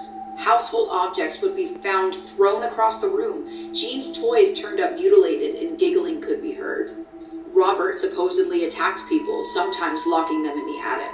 One certain night, Robert was found at the foot of the owner's bed, giggling with a kitchen knife in hand. Robert was later moved to the East Martello Museum in Key West, where he sits perched in a glass box to this day. One employee cleaned Robert, turned off all the lights, and left for the night. The next day, he returned to find lights turned on and Robert sitting in a different position than the night before, and a fresh layer of dust on his shoes. Some say he'll even curse you. If you want to take a picture of him, you may ask politely. He'll tilt his head in permission. Now I just want to say again, Robert, I respect you, and I am just trying to tell more people about your story. Have you seen Robert in person? Have you ever had any experiences with him? Let me know in the comments. Stay away from Robert, man. Looks like I have some bad energy. SpongeBob night. One fuck off.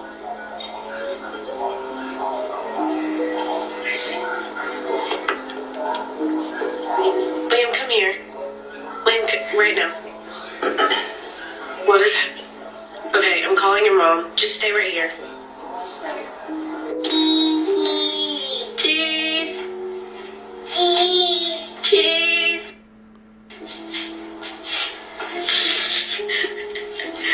What you doing? What you see? Papa. Papa. What you see? Who are you saying hi to? Who are you saying hi to? Dude, you need to stop that. You're freaking me out. Come on. He said, hi, Papa, hi. I mean, you know, sometimes, like I said, kids, people be thinking they're talking to, like, that. I guess they're imaginary friends or something like that. But what happens if, man, if they're really talking to, like, a spirit, or they be seeing spirits? That's an interesting thing I'm gonna propose to you guys. What do you guys think? Cooking on that one. Spirits in my head and they won't go. I got guns in my head and they won't go. Spirits in my head and they won't go. I got guns in my head. Classic. And they won't go. Spirits in my head and they won't go. I got guns in my head and they won't go. Spirits in my head and they won't go. Don't ever stay up past midnight again, especially during a sleepover. This, my friends, is the Midnight Clown. Click the post, drop a like, tag a friend, share it through. He might show up at your house tonight. He's an absolutely insane, vindictive clown, targeting kids who are having sleepovers. Kids being distracted, he ends up killing the parents. Then when the kids come downstairs to use the bathroom, they notice their parents. And then all of them are never seen again. And I actually just reacted to a video of people ordering a clown off the dark web. The first 100 people to click the link in my bio, subscribe, like, and comment on that video will get a shout out. Good luck, my friends. You go to clowns off the dark web? That's news to me. What the hell is going on there? There's really a market for it. everything and anything, man. Who wants to buy a clown off the dark web of that?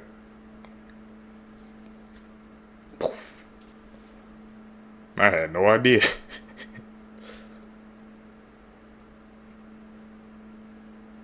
You know what that is. Rare photos of fascinating people through history. This was Jacques Plante, the first goalie in hockey to ever wear a protective face mask in 1959, and I think you can see why. In 1964, Randy Gardner set the world record for the longest time without sleep, staying awake for 264 hours. The objects that are next to him were used to prove that he was still lucid. This was Maurice Tillet, a wrestler known as the French Angel. Some say he inspired Shrek, and he went undefeated for 18 months in the early 1940s. In 1907, this swimmer, Annette Kellerman, was arrested for indecency for wearing this exact bathing suit at Revere Beach in Massachusetts. This is Brumasia Gelgi, the world's tallest woman at just over 7 feet. This was Valentine Tapley, who vowed in 1860 to never cut his beard if Lincoln was elected. Here he is in 1896. He placed 5th in a world's longest beard competition. They had some long beards back then, apparently. Oh my goodness. This was Albert Woolson, the last surviving Civil War veteran. He fought for the Union Army and died in 1956 at 106 years old. This was Ham, the chimpanzee, the first ape launched into space. His mission tested cognitive function and safety. It was successful, and he actually returned unharmed. This was Charlotte and Marjorie Collier, a mother and daughter who survived the Titanic. Charlotte's husband and Marjorie's father, Harvey, died in the wreck, and they also lost their life savings of 5,000 pounds in cash. These are human body parts that may disappear in the future. First up is body hair. Originally, it protected ancient humans from harsh weather conditions. However, over time, with modern clothes and changes in environmental conditions, human body hair has significantly decreased and continues to do so. Many scientists believe it might eventually completely disappear. Next are wisdom teeth. They used to serve an evolutionary purpose for ancient humans who had much rougher diets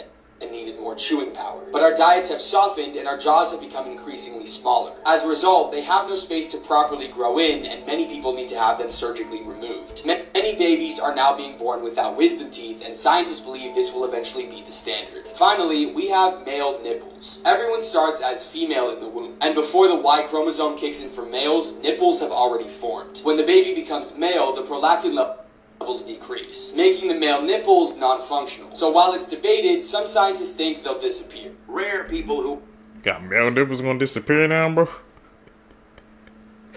Could you guys even imagine that, bro? Imagine that, man. That would look like nightmare fuel to me. I just can't even imagine that. That's freaking screwed up my mind. But we evolving. So I guess that's what comes with it. Who are unique in the world. First, this 11-year-old Mexican girl has an IQ higher than Einstein's. Meet Adhara Perez. At just 11 years old, Adhara Perez Sanchez has an impressive record and an IQ that surpasses that of Einstein, as well as Stephen Hawking, whom she has always admired. Diagnosed with autism at the age of 3, Adhara started speaking late. Her teachers did not have high expectations for her future. However, thanks to her academic progress, she completed elementary school at the age of 5 and high school at 8. At 9 years old, she gave a lecture on black holes at an event organized by the Institute of Art and Culture of Mexico City, and published a book in which she shared her experience as a high-functioning autistic child, dedicated to children who suffer from the same condition as her. She has also been recognized by Forbes as one of the 100 most influential women in Mexico. Adhara is pursuing a master's degree in mathematical engineering at the Technological University of Mexico City. She is passionate about the cosmos and the stars. She dreams of joining NASA and participating in the exploration of the planet Mars. She also plans to design a connected bracelet capable of detecting emotions and preventing epileptic seizures. This girl married She her can family accomplish all that and more. while pregnant with her ex-husband's baby, and then proceeded to become the first empress of Rome. Meet Livia Drusilla, or simply Livia. Now let me explain. Livia was born in a very important family. She belonged to the patrician gens of the Claudi. She's still a child when Julius Caesar has his rise to power, and she's about 16 when he gets At 17, her father marries her off to Tiberius Claudius Nero. At that time, we have Mark Antony and Octavian that are determined to A, vindicate Julius Caesar, and B, through that, gain power. So she marries Tiberius Claudius Nero, and as soon as she gets married, she sees him off to war. Why? Because at the time, we have Mark Antony and Octavian on one side, who are fighting against the people that Caesar, Brutus, and Cassius. Both Livia's father and Livia's husband fight with Brutus and Cassius against Octavian and Mark Antony. So her family, and probably herself, really hate this guy over here. Octavian wins, Brutus and Cassius get... Livia, in the meantime, has her first child. She's definitely not happy about the situation. Together with her husband, she's forced to flee Rome to avoid the recrimination of Octavian against his enemies. They go to Sicily, where her husband supports yet another of Octavian's opponents, Sextus Pompeius. After that, she's forced to move to Greece. So by now, she's probably like this, absolutely not amused, being like, this guy Octavian is literally ruining my life. She's never seen him, but she sure hates him. Eventually, an agreement is reached between Octavian and Sextus Pompeius. A general amnesty is announced. That means no recriminations of any sort. It means that Livia can finally return to Rome. And here's where the war movie turns into a rom-com. Because as soon as Octavian, the man that her husband has been fighting against all this while, sees her, he falls for her instantly. But there's a problem, she's married. And there's another problem, he's married as well. Follow for part 2. There's a part 2 to that? What the heck? I was getting a good history lesson right there, man. Thinking about ancient Rome and all that. I've been watching like some of the Gladiator series that was by Starz. Some people call it like the first Game of Thrones. What is it called? It's called Spartacus, yeah. I just want to let you guys know that. 2025 just got even crazier. Part 17. The Statue of Liberty was a gift from France, if you didn't know. But in 2025, a French lawmaker came out and claimed they want the Statue of Liberty back, and said, we gave it to you as a gift, but apparently you despise it. It will be just fine here at home. Now, people online saw this and said, we'll give the Statue of Liberty back, but in return, we get the Eiffel Tower. Oh my goodness. Next, when a delivery driver went to Starbucks to get hot tea, one of the hot venti-sized drinks fell onto the delivery driver's lap. Well, the man has now been awarded $50 million in damages from Starbucks because of the burns from the drink. America has a new... Freaking fit. Could you guys imagine burns on that nigga damn legs like that? What the heck is going on? How can someone just spill that, man? At least you got justice, bro. $50 million. He got his justice.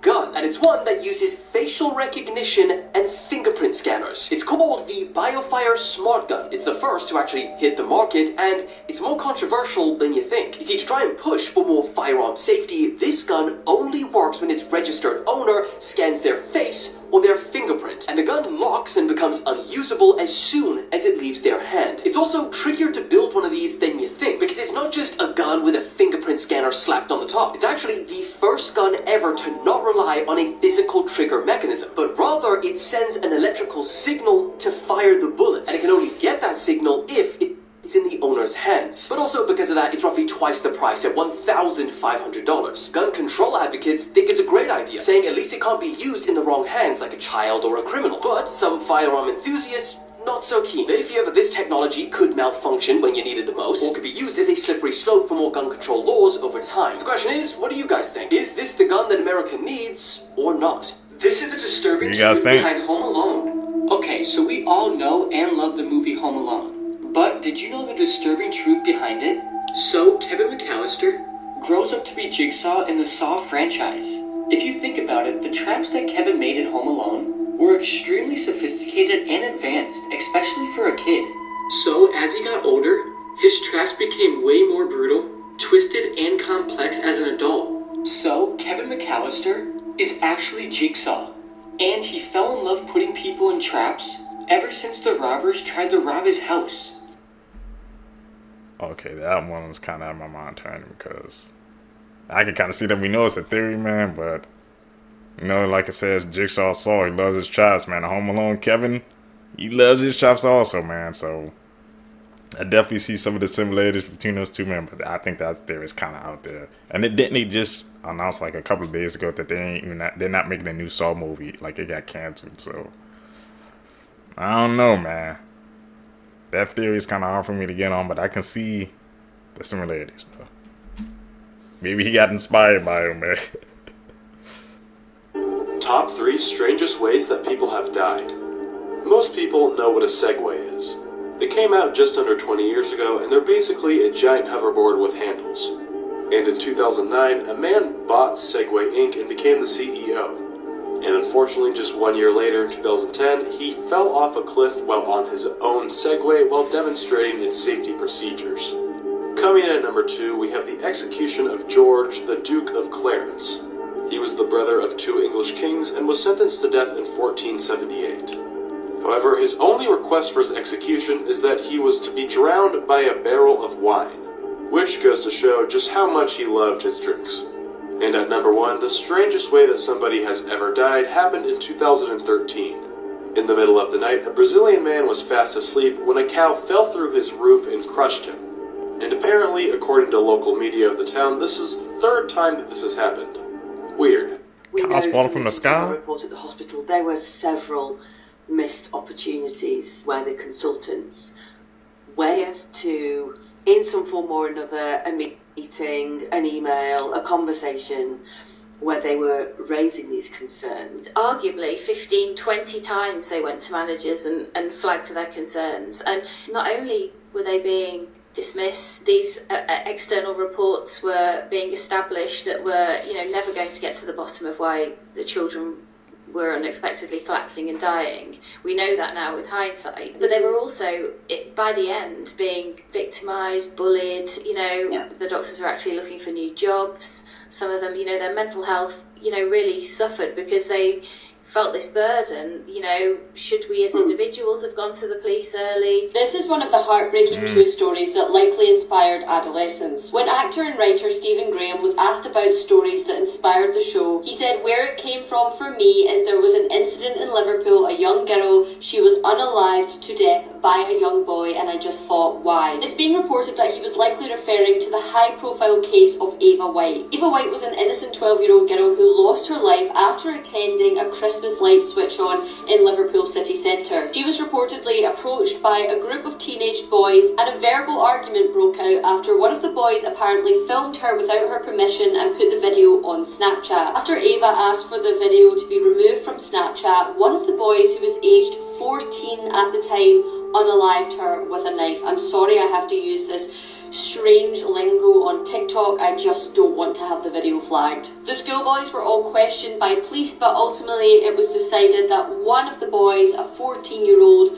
was guilty of taking her life. The young boy who was found guilty of taking Ava's life was sentenced to a minimum of 13 years. One of the similarities between adolescence and this heartbreaking true story is that the boy that was found guilty actually maintained that he was innocent right up until the end. But it wasn't just this story alone that inspired the show. Stephen Graham also said there's a number of stories he's seen on the news about young boys being violent towards young girls that did inspire the story. He also specifically mentions the case of Brianna Gay, who was lured into a park by 2 teenagers and unalived.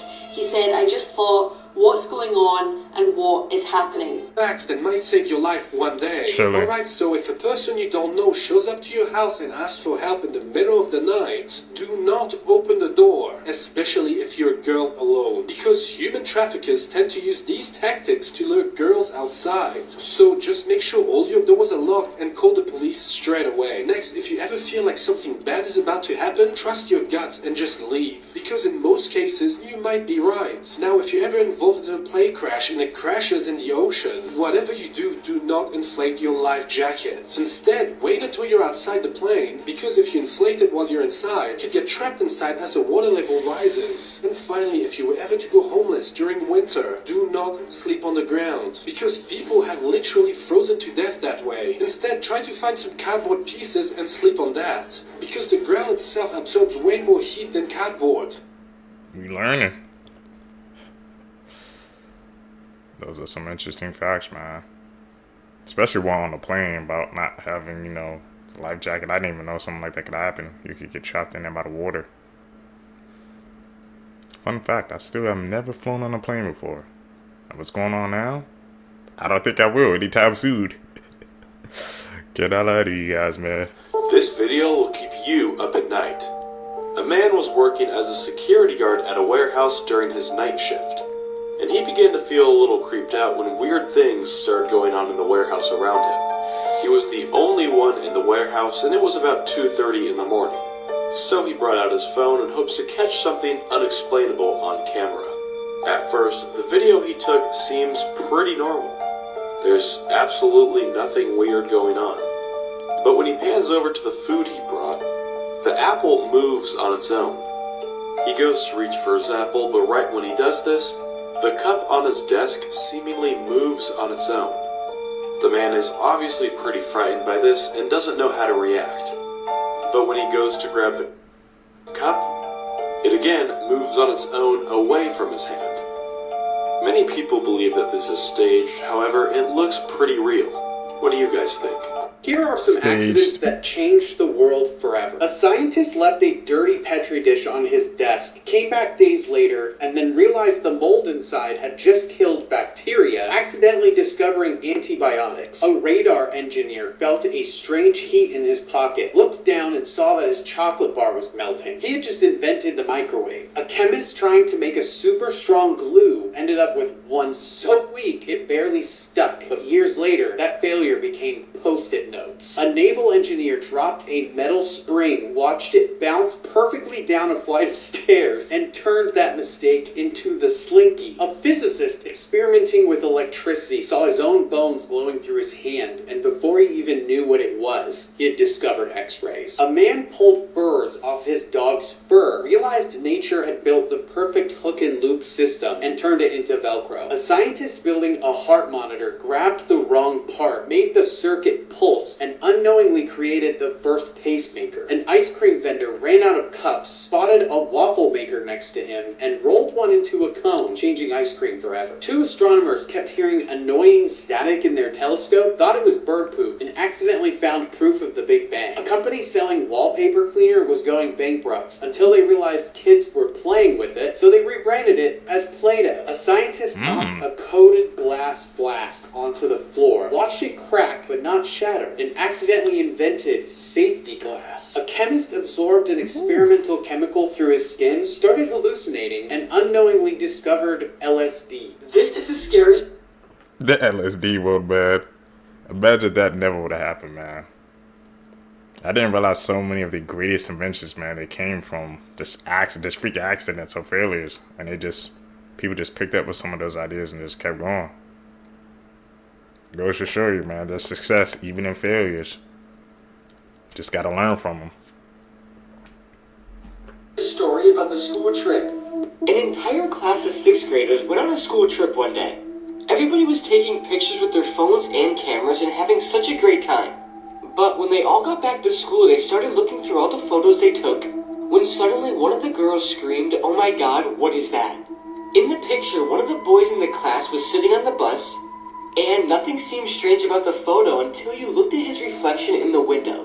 His face in the reflection looked like it was yellow and bulging, and completely mutating. Also, there was a white floating figure behind him in the reflection. Everybody turned the photo upside down and realized it was a human skull, and it was horrific. And when the boy saw the photo of himself, he immediately burst into tears and had a panic attack. The teacher then took the boy to the nurse's office, and the principal banned everybody from speaking about the strange photo ever again. And to make this even scarier, 7 days later, the boy died from a brain tumor. The photo is said to be on the internet somewhere, but I don't recommend looking for it. Can someone explain to me what happened to these trucks?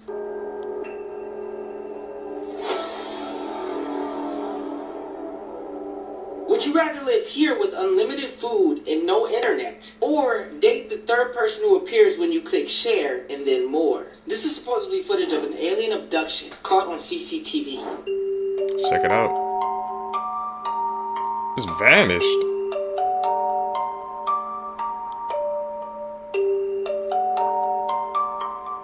What the heck? Just plopped them back down.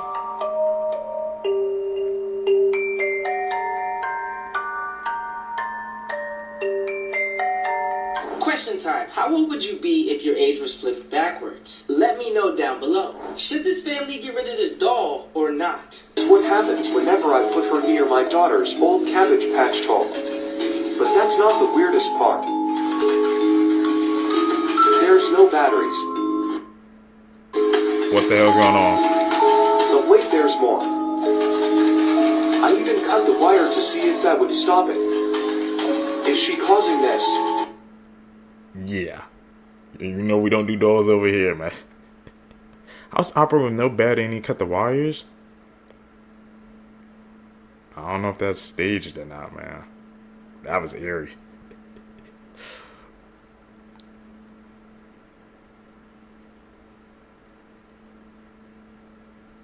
You know what that is. Last month, 3 suitcases were discovered in Florida with human remains inside, and now a man has been arrested for his wife's murder. On July 21st, police in Delray Beach, Florida found a suitcase in the intercoastal waterway after someone called 911 to report something strange they saw in the waterway. This discovery, police found 2 more suitcases nearby, and the next day found 2 additional bags. Inside the suitcases and bags were human remains of a woman only described at the time as, quote, a white or Hispanic middle-aged woman with brown hair, approximately 5'4". The investigation into these suitcases led police to surveillance footage that then led them to a suspect. Multiple witnesses told detectives about a vehicle and person who was seen in the area multiple times before the suitcases were found. A couple who lived near where the suitcases were discovered told detectives they saw a white male looking into the intercoastal waterway several days before July 21st, the day the suitcase was found. They said he appeared to be looking for something, presumably the suitcase, and they saw him 5 to 6 times over a 3-day period before the 21st. When confronted by the couple, the man said he was waiting for the big boat to come into the harbor. Another group of witnesses who were working on a roof at a property next to where the 3rd suitcase was found said that they saw the same man standing on the seawall looking at the suitcase before he got into his car and left. Video surveillance in the area captured a vehicle tag that led them to their suspect, Delray Beach resident William Lowe, and he had a wife that matched the name that came back from an airline scan code on one of the suitcases. Adil Barbosa Fontes matched the brief description of the remains found in the suitcase, and she shared the same address as Lowe. This led police to acquire a search warrant for the home of 78-year-old Lowe. In searching his home, police found blood spatter throughout the residence, including in the living room, dining room, and primary bathroom. There were also drag marks observed throughout the home, and cleaning supplies that contained blood splatter were found as well. While they were executing the search warrant, detectives said that Lowe attempted to re-enter through the back window, and when he was stopped, he just said he was trying to get his phone and the keys to his storage unit. The search of that storage unit uncovered a chainsaw that appeared to have blood and human hair on it. After all of this, Lowe was arrested on July 31st. During questioning, he reportedly said that his wife Adil had been in Brazil for about 3 weeks. But when questioned further about her trip, he did not know how she got to the airport, what airline she flew on, or the last time he spoke to her. When shown photos of the suitcases, Lowe reportedly said he had never seen them before. But police knew at least one of them belonged to his wife because of the airline tag that had her name connected to it. And when they asked Lowe about this, he just said, "I don't know." Day after Lowe's arrest, the victim found in the suitcases was positively identified through dental records as Adil Barbosa Fontes. ME declared the manner of death to be homicide and the cause of death to be a gunshot wound to the head. The next day, Lowe was charged with first-degree murder and abuse of a dead body. He was denied bail and he has not yet entered a plea, so he remains in prison until his next hearing. Hopefully, he will have to pay for what he did. Rest in peace, Adil. Chilling story. I don't know how a husband could do that to his own wife. We see some creepy clowns. You guys remember that creepy clown trend, man, on YouTube? That was a freaking time, bro. You risk your life in these streets, man, trying to dress up as a clown. It ain't worth it, man.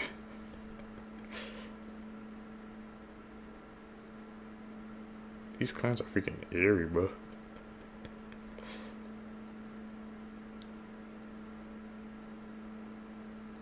Posing. Politician's cloaking device came off and he revealed who he really was. Why? So he's talking? Listen to his voice. Okay. Whoa. Whoa.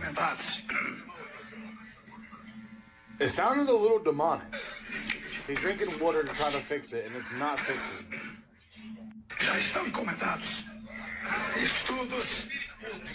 That was insane.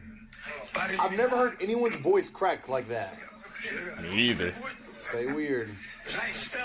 There's some things you probably didn't know, because I didn't. Brazil is by far the country that takes the most showers every 12 hours on average. This man spent 5 months in jail because no one told him his bail was just $2. The Sahara Desert sends millions of tons of dust every year across the Atlantic to the Amazon rainforest. The dust is full of nutrients like phosphorus and iron, which is what actually keeps the Amazon rainforest alive and green. A woman in 2005 named Susan Bennett spent 4 hours a day recording random phrases and sentences, not knowing the purpose. It wasn't until 2011, after a friend who had bought the new iPhone 4S told her that she was the voice of Apple's Siri assistant. A recent study says that the ideal age to get married and have a lot of babies is 26 years old. They say that people who marry at this age have the lowest divorce rates, highest marital satisfaction, and better long-term stability compared to those who marry earlier or later. They say you're mature enough to make informed decisions, but young enough to have the energy and biological advantage for childbearing. There is absolutely nothing that can convince me that this is not a two-way mirror in the kitchen.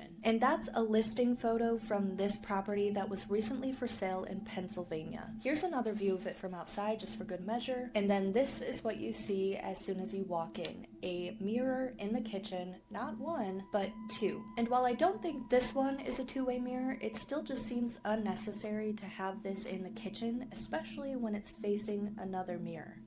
Isn't that bad feng shui? Now at first glance, I thought that these were drag marks, which we have seen in prior listings, but it becomes abundantly clear as you begin to look at more listing photos that this was caused from a hoarding issue, which makes it all the more upsetting when you see evidence of children living in this space. While I must admit that the pink bathtub is kind of a vibe, what's not a vibe is this room. This room fills me with an overwhelming sense of dread. I can't tell you what happened here. Maybe it was nothing, but whatever it is, I don't like it. Am I alone in this, or is anyone else feeling what I'm feeling? Africa. How is that house worth $40,000, man? The housing market is insane, bro. Once a new world map, calling the current one the world's longest misinformation campaign. This week, the African Union officially backed what's called the Correct Map campaign, which aims to replace our current standardized world map with a version that shows a country's true size. You see, the Mercator map intentionally distorts the sizes of continents and countries for navigation purposes. So it appears that Africa is a similar size to the US or China, when in reality it is so much bigger that the US, China, India, Japan, and much of Western Europe can all fit into Africa, and there still would be space left over. The African Union says that this over 500-year-old map is outdated, and are now calling for schools, governments, and international institutions to adopt images that reflect a country's true size. They propose the Equal Earth projection because they say this is so much more than just a map. It's about Africa's identity and pride. In fact, the head of a campaign group backing this says it's the world's longest misinformation and disinformation campaign, and it simply has to stop. But the question is, what do you think? Does size truly matter, or is the current map fine the way it is? I don't think they're gonna try to change it. Live every day as if it's your last, because one day it will be. That statement holds true for these two influencers that were doing a food review sitting in a restaurant when all of a sudden their lives almost changed forever. If you haven't seen the video, it is a little shocking, so viewer discretion is advised. Take a look at this. Bon appetit. Enjoying their food in the restaurant. Wait for it. SUV crashes right through the restaurant where they're recording their food review. Just look at that in slow motion, how dramatic and scary that had to be for both. Thank goodness the two of them walked away with just minor injuries. It could have been the end for both. Nina Unrated and Patrick Blackwood are known for their food reviews all over social media. They're two incredibly great people, and we are grateful that they're both still with us today. This is the moment right here that possibly could have changed their lives forever. As I said at the beginning of this video, live every day as if it's your last, because one day it will be. And we are grateful that these two are with us today to give us another food review. Let me know your thoughts in the comments, and as always, I'd love to hear from you. Gotta live it up, man. You never know. How you feel about this now abandoned indoor water park that had a giant T-Rex in it. In Scotland, by the way. Like, just knowing that this water park is still there, but abandoned, probably completely closed off to the public, in the complete darkness, possibly still with water in it, who knows, with this giant T-Rex in it. Also, why does it have, like, the B word in its mouth? The red stuff. What? Oh my goodness, I just noticed that. There's also this guy there. It's a dragon. For some reason. That is equally horrifying. The shape of it looks like a pipe. I don't much care for him and his creepy teeth. It was called the Time Capsule, and here's it when it was, like, going, and once again, in Scotland, like this, there's a wave pool back here, so there's the ones with the grates, and oh my goodness. Also, this looks like something straight out of the back rooms. I don't like this whatsoever. Who wants to go on the launch pad of doom? They also had a giant water slide ussy in there. Why? More backrooms coated area. The fact that this is all abandoned now is just a sickening. But especially that T-Rex. Imagine going down this little slide and just being in front of this T-Rex in water. Why would they do this? Did you go to that part?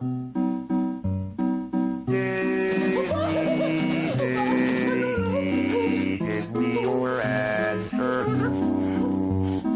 I'm crazy for the love of you. I was married. I can't afford the marriage. But you look sweet upon the seat of a bicycle built for Or should I pop out right there? I don't think y'all understand. You cannot fucking make this shit up, y'all. We now have fucking squirrels with warts. Oozing warts. Oozing warts. They're calling them zombie squirrels. So we just had fucking rabbits with horns or tentacles growing out their face, their head. Now we got zombie squirrels? Look at this shit. They're calling this disease fibromatosis that squirrels have. Once again, y'all, I have never heard of this shit. I've never seen no fucking squirrel having this shit on their skin either. And I don't want to see it. Imagine you in your backyard and you just see an army of squirrels with this on their body running at you and shit. And the fucking Jones just start popping and oozing out shit. What is you doing? I know what I'm doing. Grabbing that motherfucking... Once again, y'all, wildlife experts said you shouldn't be concerned about this stuff. It doesn't spread to your animals or to you or to anybody you know. And once again, when they say that shit, I still be alarmed like, you saying it, but what if it do spread to me? Now I got big ass warts all over my body, nigga. Y'all let me know down below in the comments. Is this new to you? Have you heard about this before? Let me know. And if you seen this in your backyard, what are you doing? And if you made it to the end of this video, I appreciate you. It is literally going to disappear in 2 days' time. If you didn't get a chance to see the meteor shower that's extremely rare, then make sure you watch this and share this with someone. This is actually even rarer, and it will not happen again until 2027 or 2028. Okay. This is known as the Black Moon, and we will literally be getting a Black Moon. Although this sounds scary, it's not, and it will be a chance for you to see some pretty insane things if the sky is clear. This is the third new moon of the season, which actually makes it a black moon, which is very rare. As I say, it's estimated to happen again in 2028 or 2027. It happens when it's in the new moon phase, as I say, and the illuminated side is actually facing away from Earth, meaning it's completely invisible to us. So wherever you are, you won't even be able to see the moon. It will just vanish, and you'll probably look up and go, what the hell, even if it's a clear night. Although you won't actually see anything, you're going to be able to see something else. With no light source, the sky will be so dark, making it a perfect opportunity to see the stars, stargaze, see comets passing, whatever else is up there. You don't often get a chance like this, so if you can get out of a city to somewhere with little light pollution, you're going to see some pretty crazy things. What's going on these days? This kid just admitted to killing his mother while she was asleep because she took his phone away. To be honest, this isn't even a kid, this is a grown man. He's 21 years old, got mad at his mother that she took his phone, killed her. Now he's gonna spend 30 years behind bars because of this. He was 16 years old at the time when he came home from a night shift and shot his mom, you know. Instead of giving the phone back, she went upstairs and she just went to sleep, you know, she took the phone away, whatever. But instead of sneaking in the room and getting a firearm and stuff like that and shooting your mom, why don't you just sneak in the room and grab the phone and just go downstairs? That would have solved two issues right there. You know, he would be going to jail and he would have had his phone back. He then called his girlfriend to say he found his mom covered in blood in the bed, you know, acting like he didn't do it. You know, the girlfriend's dad came over, saw that she was dead, and then the guy's stories just did not match up whatsoever. Eventually, he was just like, screw it, you know, he admitted to killing her after a while.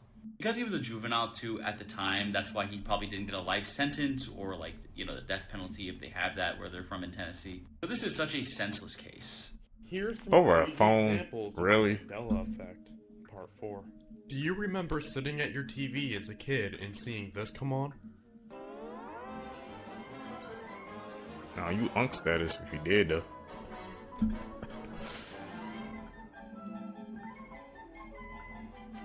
Looney Tunes, the OG.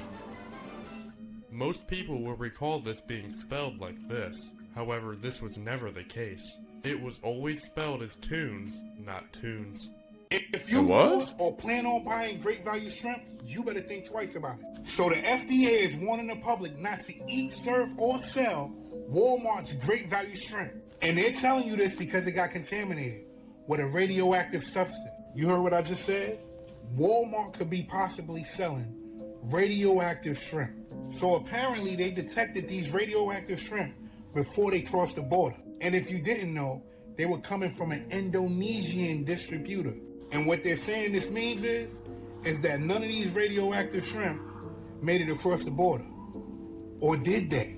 But hear this out. This shit is becoming real convenient. First you have radioactive bees. Now you have radioactive shrimp.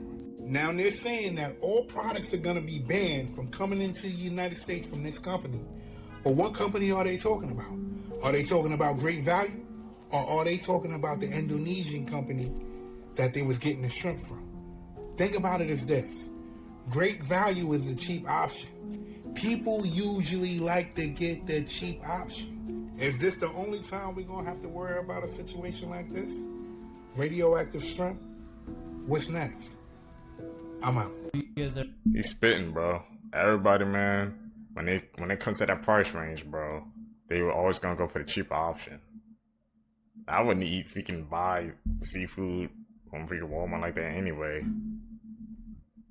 That's just not me, man. But when you got radioactive shrimp, radioactive freaking hornets, man, what's going on this year, bro? There's a lot of radioactive activity. Ever heard of Skinny Bob? This is scary. It sounds scary.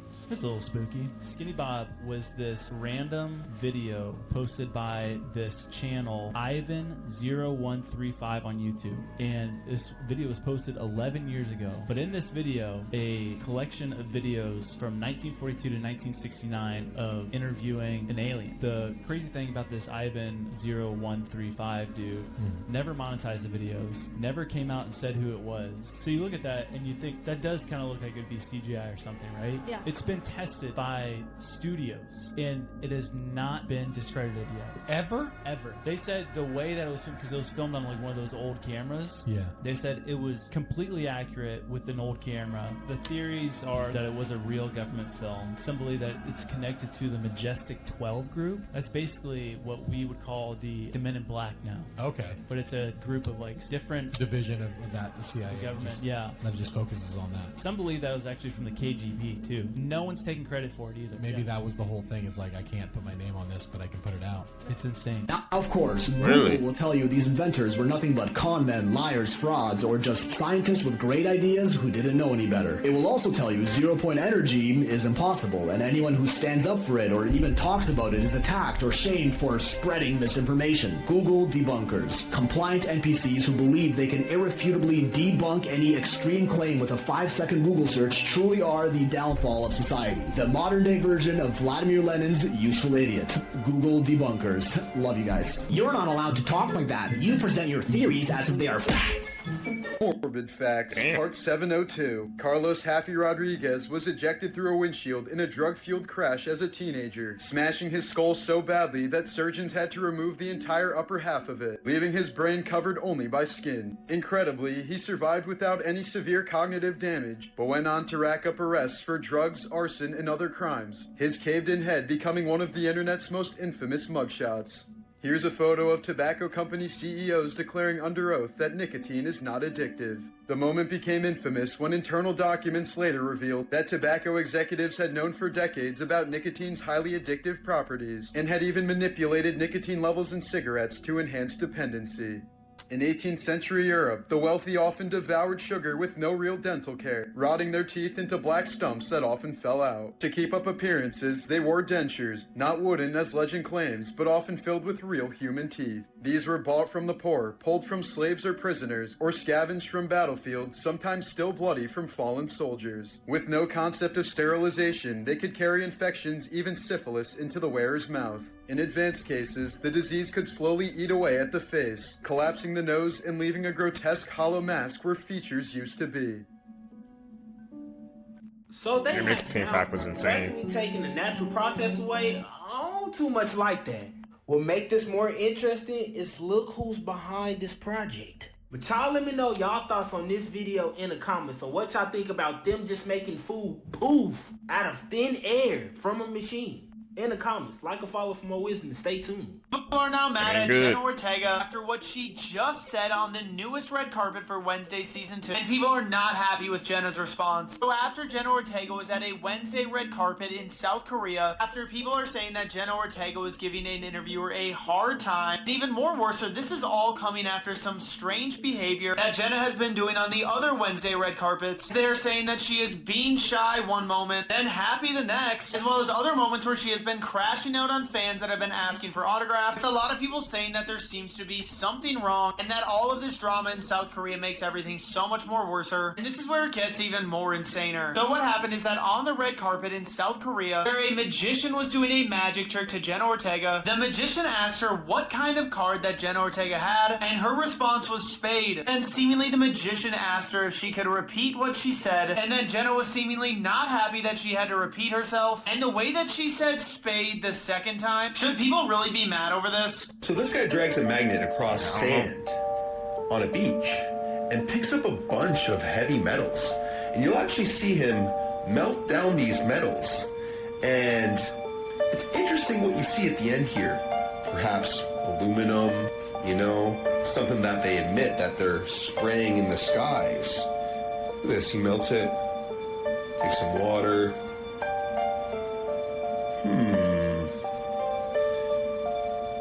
Where do you think this is coming from, guys? Where do you think these heavy metals are coming from? 3D printed steak is here. Let me show you this, and after I do, I'll tell you why it's not so great. A juicy, sizzling steak made by computer. While obtaining regular meat is a process that's been taking place for millennia, cow, butcher, beef, Redefined Meat, a meat alternative startup out of Israel, makes their product using a highly technical process. The mix of soy and pea protein, chickpeas, beetroot, nutritional yeast, and coconut fat is formed into steak-like shapes using a 3D printer. Our goal is to become the largest meat company in the world just by harnessing technology instead of animals. Meat substitutes are not new. But unlike the soy-based crumbles that mimic ground beef, Redefined Meat's product is designed to act, taste, and cut with happy. The texture feels right. Even the smell smells like the real thing. Really authentic for me. Now, I'm not going to talk about that company at all. But if somebody else is making 3D printed meat, how can we possibly know what's really in it? Especially if it tastes like the real thing. There's this stuff called microplastics that's become so prevalent from all the stuff that people have made with plastics that it's being found in human tissue. Who's to say some company making 3D printed meat couldn't accidentally put some of that in there? Look, I'm gonna keep eating the way I do, cause I'm old, fat, and the damage is done for me. But to the younger people out there, I say, please be cautious. Cause after stories like this, you never know what you're really eating. Shabadobushkis!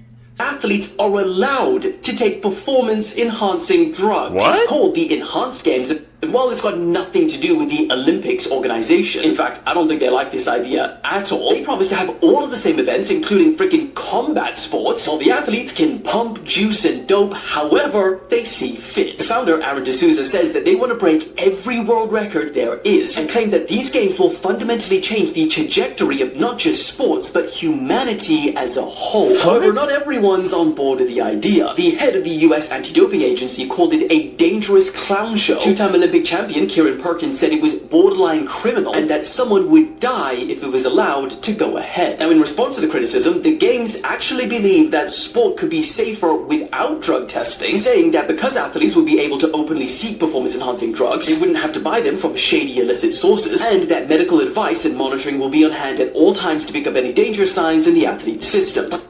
That's not even the part that I found the most interesting, because they also claim that most Olympians don't get paid a salary and are driven into debt. I started driving for DoorDash. I worked at Panera. Okay, the financial strain is huge. Highlighting that the tennis players who lose the first round of Wimbledon take home double the amount of prize money that a gold medal winning US Olympian would receive. They say that any athlete who decides to compete in the Enhanced Games will receive a base salary and compete for prize winnings which will be larger than any other comparable event in history. So the question is this a dangerous idea that undermines all of the sports, or a genius idea that disrupts a system that needs to be changed? This is what happened to this. I think that's a dangerous idea, man. But once again, what did it all come down to, man? The root. It came down to the root of all evil, as I say, man. Money. People, they're doing this for money, man. And I'm guaranteed there's going to be probably a lot of people in those games, man, just because of the money they're going to get at the end of that event. But it ain't worth it, man. That's crazy that they're actually going to go through with that. His fiancée that went missing 6 days before her wedding day. On September 8th, 2009, 24-year-old Annie Lay vanished while attending Yale, where she studied pharmacology. Not only was Annie completing graduate school, but she was also working at Yale's Animal Research Center. On this night, Annie's roommate became extremely worried when she failed to come home. Her roommate immediately reported Annie missing, and when police took a look at the surveillance footage, Annie was seen entering the Animal Research building at around 10 a.m. but was never seen leaving. When police entered the lab that Annie was in, they found her personal items, but she was nowhere to be found. At first, investigators believed that Annie got cold feet and ran away because her wedding was in a couple of days. But when investigators discovered that 24-year-old lab technician Raymond Clark was the only person who had access to Annie's lab room that day, they started to take a closer look at him. Investigators began looking into all the data from everyone's access cards, and they discovered that not only did Annie not leave the building that day, but she also entered room G13 and she never left that room either. But that's not all. They also noticed that Raymond used his access card 55 times that day to go in and out of the labs. Bloodstains, Raymond's DNA, and a piece of clothing that Annie wore on that day were also found in the lab room. And a few days after Annie's disappearance, the building began to smell like human decomposition. Cadaver dogs led investigators into a restroom in front of the lab room, and Annie's body was found behind a toilet inside a panel. And get this, Annie's body was found on the same day that she was supposed to get married. It's believed that Raymond took Annie's life because he wanted to be with her and because her wedding was coming up. Raymond was sentenced to 44 years in prison without the possibility of parole. This Jealousy, evil thing. After she found out what he did to the children. Terry Weems and James Weems Jr. both own this daycare center called Kids Castle. Oh, James man. was a retired police officer, but at the daycare he worked as a bus driver for 2 years. A police officer confronted Shanteri and they told her that her husband was under investigation for SAing a child and that during the time the daycare would be shut down. Shanteri talked to James and asked him about the whole situation, and he said he had done nothing, and at the time she did believe him. A mother of a child from the daycare ends up talking to Shanteri, and she tells her that James is responsible, and she could just tell by the look on the mom's face that she was not lying. Once Shanteri hears this, she feels like her world is falling apart. She is truly heartbroken. That's when she realizes that she has to take matters into her own hands. Shanteri and James were staying at a hotel room in Washington, D.C. when she decided that she was going to confront him about the allegations. The two end up getting in an argument, and that's when Shanteri shoots James in the neck and the thigh. Damn. Shanteri states that she wanted to paralyze James because she was just so angry. Shanteri pled guilty to aggravated assault and was sentenced to 4 years in prison. As for James, he faces over 30 counts of child SA charges. You guys, this is crazy. This couple from China was executed on Wednesday because they threw his 2 small children out of 15-story apartment windows so they could start a new life together. Her name is Ye Chengchen and his name is Zhang Bo. And when they started seeing each other, he never told her that he was married and had kids. So when she found out, she wanted all 3 of them out of the picture. He eventually divorced his wife in February of 2020. They had a 2-year-old daughter and a 1-year-old son, and their custody agreement said that the mom would have the daughter and he would have the son until he turned 6, and then the son would go and live with the mom. But Ye apparently saw the kids as being a burden and an obstacle on them being able to have a future together. So over the course of the next 9 months, she urged and eventually persuaded him to get rid of the kids. In November of 2020, he called his ex-wife and asked if he could have the daughter for the day. And when she got there, the kids were playing near this window, and according to reports, he allegedly lifted the kids by their legs and just threw them out. He tried telling police that he had been asleep and had no idea that anything had even happened until he heard neighbors screaming, but authorities called BS on that pretty quick.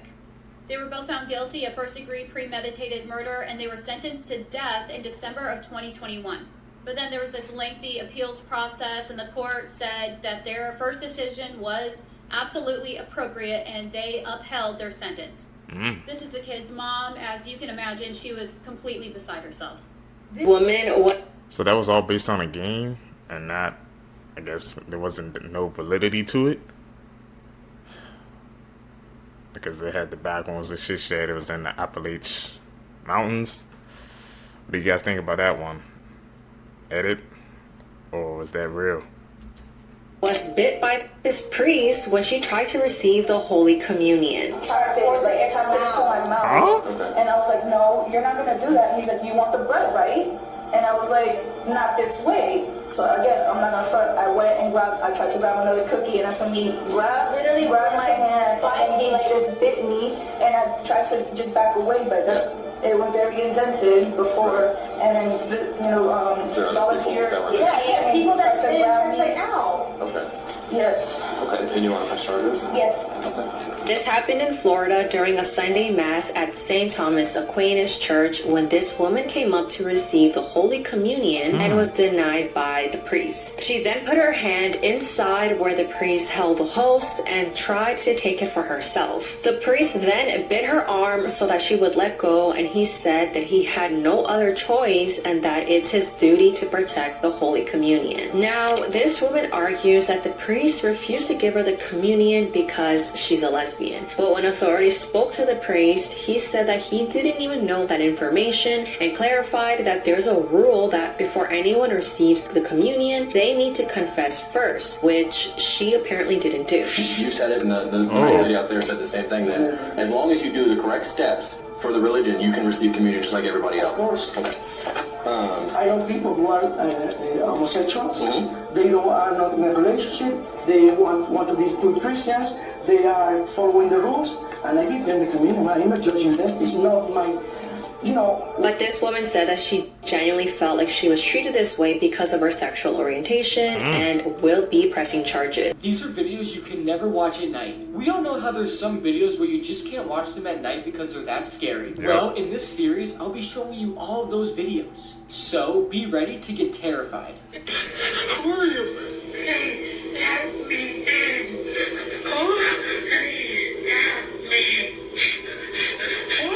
What's wrong with you? What?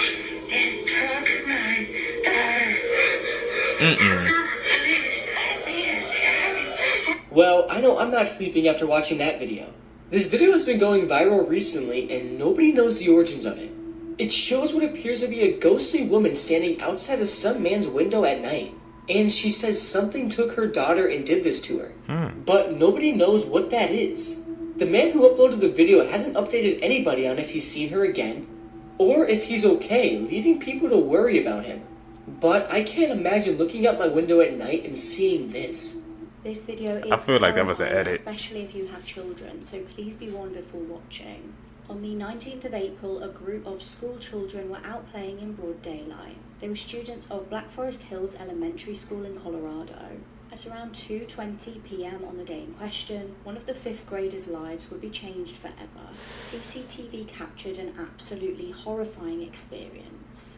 33-year-old ex-offender Solomon Galligan chased and attempted to kidnap one of the small children. What? Luckily, he tripped over a blanket as he tried to pursue the little boy.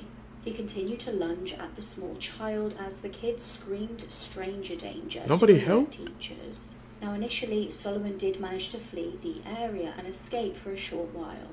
The child, though, managed to give staff a description of the man. The teachers sent out an email alerting the parents to the danger, and one of the parents actually spotted him in a local Walgreens about a mile away. They reported this to police, and police turned up and arrested him. The little boy's mum said he was so traumatized he hadn't slept in 3 days. She says that it was thanks to the quick thinking of the other students who screamed and alerted the teachers that his life was saved. Several parents state that their children reported back to them that the teachers at the time of the incident were just stood on their phones. Solomon is being held in jail and is charged with child abuse and attempted kidnapping. Solomon actually already has an extensive criminal history and has been convicted of SA previously, but for some reason was roaming free. This is the India train video, one of the worst videos on the internet explained. Break it down. This video that I'm about to explain is extremely awful, and it's known as one of the worst and most gruesome accidents ever recorded. The video was recorded in India, and it's around 30-ish seconds long. The video starts, and you are immediately hit with a disturbing sight. You see the aftermath of a man who had just gotten hit by a train, and it's likely this man had did this to himself.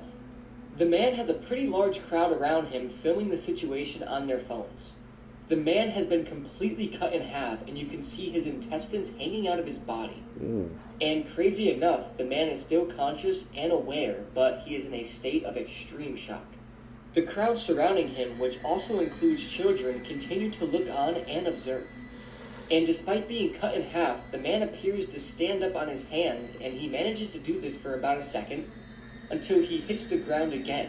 He falls on his back, but then rolls over so he is lying on his chest, and begins to try and crawl. And at this point, people in the crowd can be seen kneeling and getting closer as they are recording what's happening on their phones. And this is where the video then concludes. This is a very short video, but it's insanely graphic. This video is also kind of aggravating to me because the crowd of people around the man are more worried about recording what's happening rather than helping a man who was just cut in half by a train. Obviously, nobody could have helped him at this point, but wouldn't you think at least one person would come over and comfort him in his last moments of life? I don't know, I just think it's sad. Also, what makes it worse is that one of the people in the crowd recording uploaded the video online for the whole world to see. Of course. I don't recommend searching for this video at all, as it is very disturbing and not something you want to watch. This could be the most hated woman in America. This is 66-year-old Marcella Chidester. And in April of 2024, Marcella took off driving in her vehicle, even though she was far beyond blackout drunk. Now, Marcella was a somewhat distinguished woman in her community in Michigan. She had one point been a Commodore at a place called the Swan Boat Club, a bougie area for people to park their boats, have parties, and to enjoy some time in the sun in the Michigan summer heat. However, on that terrible day in April, Marcella took off driving in her vehicle. Like I said, hammered, drunk, she left the tavern that she was at, and she was speeding through the parking lot of the boat club when she crashed through a wall. Here's a photo of the damage that she caused with her vehicle. And sadly, on the other side of that wall, a children's birthday party was being held. And unfortunately, after striking that wall and crashing into the building at a high speed, 2 children would be killed.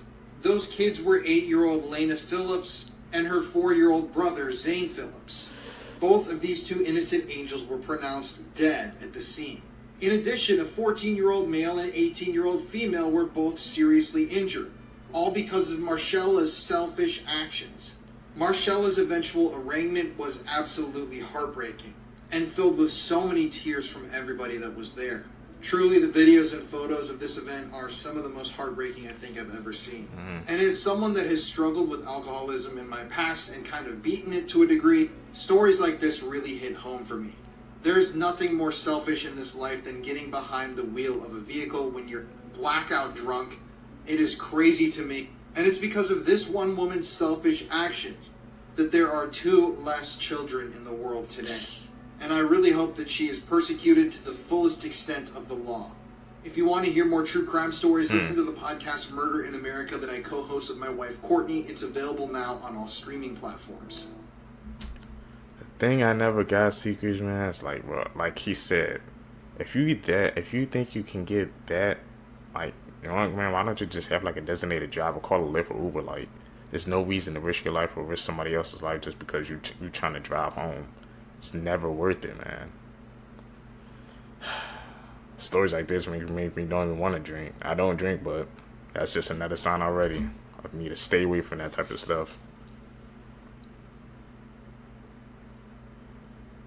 Blurry actions like that, I stay away from that, man.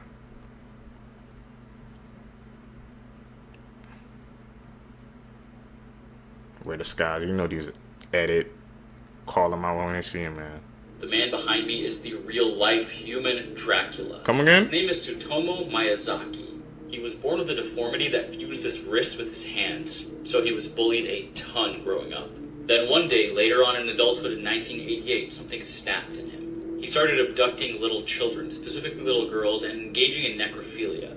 He would strangle his victims to death and then engage with their corpse. He would even go as far as removing some of their body parts like their hands and feet and even their teeth. One way that made him also very similar to Jeffrey Dahmer, he would pose these bodies in different ways and photograph them. On one of his last instances before he got caught, he drank the blood of a little girl. And then right after that, he ate her hand. One day, he was at the playground trying to take pictures of more little kids, and the father intervened and stopped him. So Mr. Dracula behind me fled on foot, naked, and was caught by the cops later on. That's when they discovered his disturbing collection of photos and body parts inside of his apartment. However, he blamed it on his alter ego named the Rat Man. They were not playing any games with this guy, they immediately sentenced him to death. The government hung him on June 17th of 2008. Let me know what you guys think about the Rat Man or Dracula in the comment section below. And as always, these videos are for informational purposes only. This is disgusting ass case. In 1971, he murdered his entire immediate family before escaping and starting a completely new life that he lived for more than 17 years before he was eventually caught. How? This is a wild story. I covered it on the latest episode of my podcast, but here's an overview. In 1951, John List married Helen Taylor, and together they had 3 children, Patricia, John Frederick, and Frederick. List had served in the Army and was an accountant with a successful career, working as a comptroller for a bank in Jersey City, New Jersey. The family lived in a 19-room mansion in Westfield, New Jersey called Breeze Knoll. And 5 of them, along with John's mother Alma, who was also living with them, were swimming in space there. The family seemed to have a happy life here. It seemed like John was successful, and they weren't super social, but everything seemed fine. The kids were popular and hardworking, and nobody knew anything bad about the family. Behind closed doors, things were not as they seemed. Helen was an alcoholic and was extremely ill from contracting syphilis from her first husband. And John List had lost his job at the bank. But instead of telling his family, he basically went to work every day pretending that he was going to his job and coming home after work hours. And he started skimming money off of his mother's bank account to help pay the mortgage. But then on November 9th, 1971, John List would do the unthinkable. That morning, he dropped the kids off at school and returned home. When he got home, he took out one of his guns, approached his wife of almost 20 years, and shot her in the back of the head. He then went up to the attic apartment where his 84-year-old mother lived and shot her as well. When 16-year-old Patricia and 13-year-old Frederick arrived home from school, List attacked them from behind, shooting them each in the back of the head. List then made himself some lunch. He went into the bank and closed both him and his mother's accounts, and then he went to Westfield High School where he watched his middle son, John Frederick, play a soccer game. After the game, he drove 15-year-old John Frederick home. And when they got home, he attacked. John Frederick tried to fight back, but unfortunately he ended up succumbing to multiple gunshot wounds. List then placed the bodies of Helen, Patricia, John Frederick, and Frederick on top of sleeping bags in the mansion's ballroom. He left Alma up in the attic apartment because she was too heavy to drag down. He then wrote a letter to his pastor confessing what he had done, and he wrote letters to the kids' school saying that they would be gone visiting a sick relative for a few weeks so nobody would suspect them missing. Then he walked around the house and removed every single photo of himself from all of the photo albums. Finally, he started piping religious music throughout the home, and then he left. By the time the bodies were discovered a month later, John List was long gone. And while he was the immediate main suspect in the murders, police didn't have a lot to go on, and they were unable to circulate a recent photo of him because he had removed every single photo of himself from inside the house. The family's car was found at JFK Airport, but John List went undetected for almost 18 years. Go to part 2. That's insane. How do you do like an act like that, man? And you just go undetected for 18 years. Like nobody can find you just because you remove pictures. I'm guessing since it was back in the day, you know, they didn't have the type of technology we have now where they could just find them and track them down. But that's still scary, man. Somebody could do something like that and they can just get away with it for that period of time. Karma's going to get you in the end, man. It always comes back to bite you. You think you're getting away with something now, but the energy is gonna revert back to you. Crazy. Seekers, if you guys stay with me to the end of the video, you're a true one. Thank you guys for supporting the channel. Like I said, man, guys, hit that like button, subscribe, hit that post notification button, man. Like I said, also comment on the video down below. Even if you just guys want to say hi, just say something, man, because it just helps us in the algorithm. So I really appreciate any action down below in the comments. Like I said, also tell me down below, man, what can I do to improve the channel? I'm always looking to improve. I got a suggestion last video that I implemented, so hopefully you guys noticed it. I'm going to continue to grow, man. Like I said, I've seen these numbers, man. I really appreciate the support. We're going to continue doing these daily uploads. I'm out. Peace, YouTube.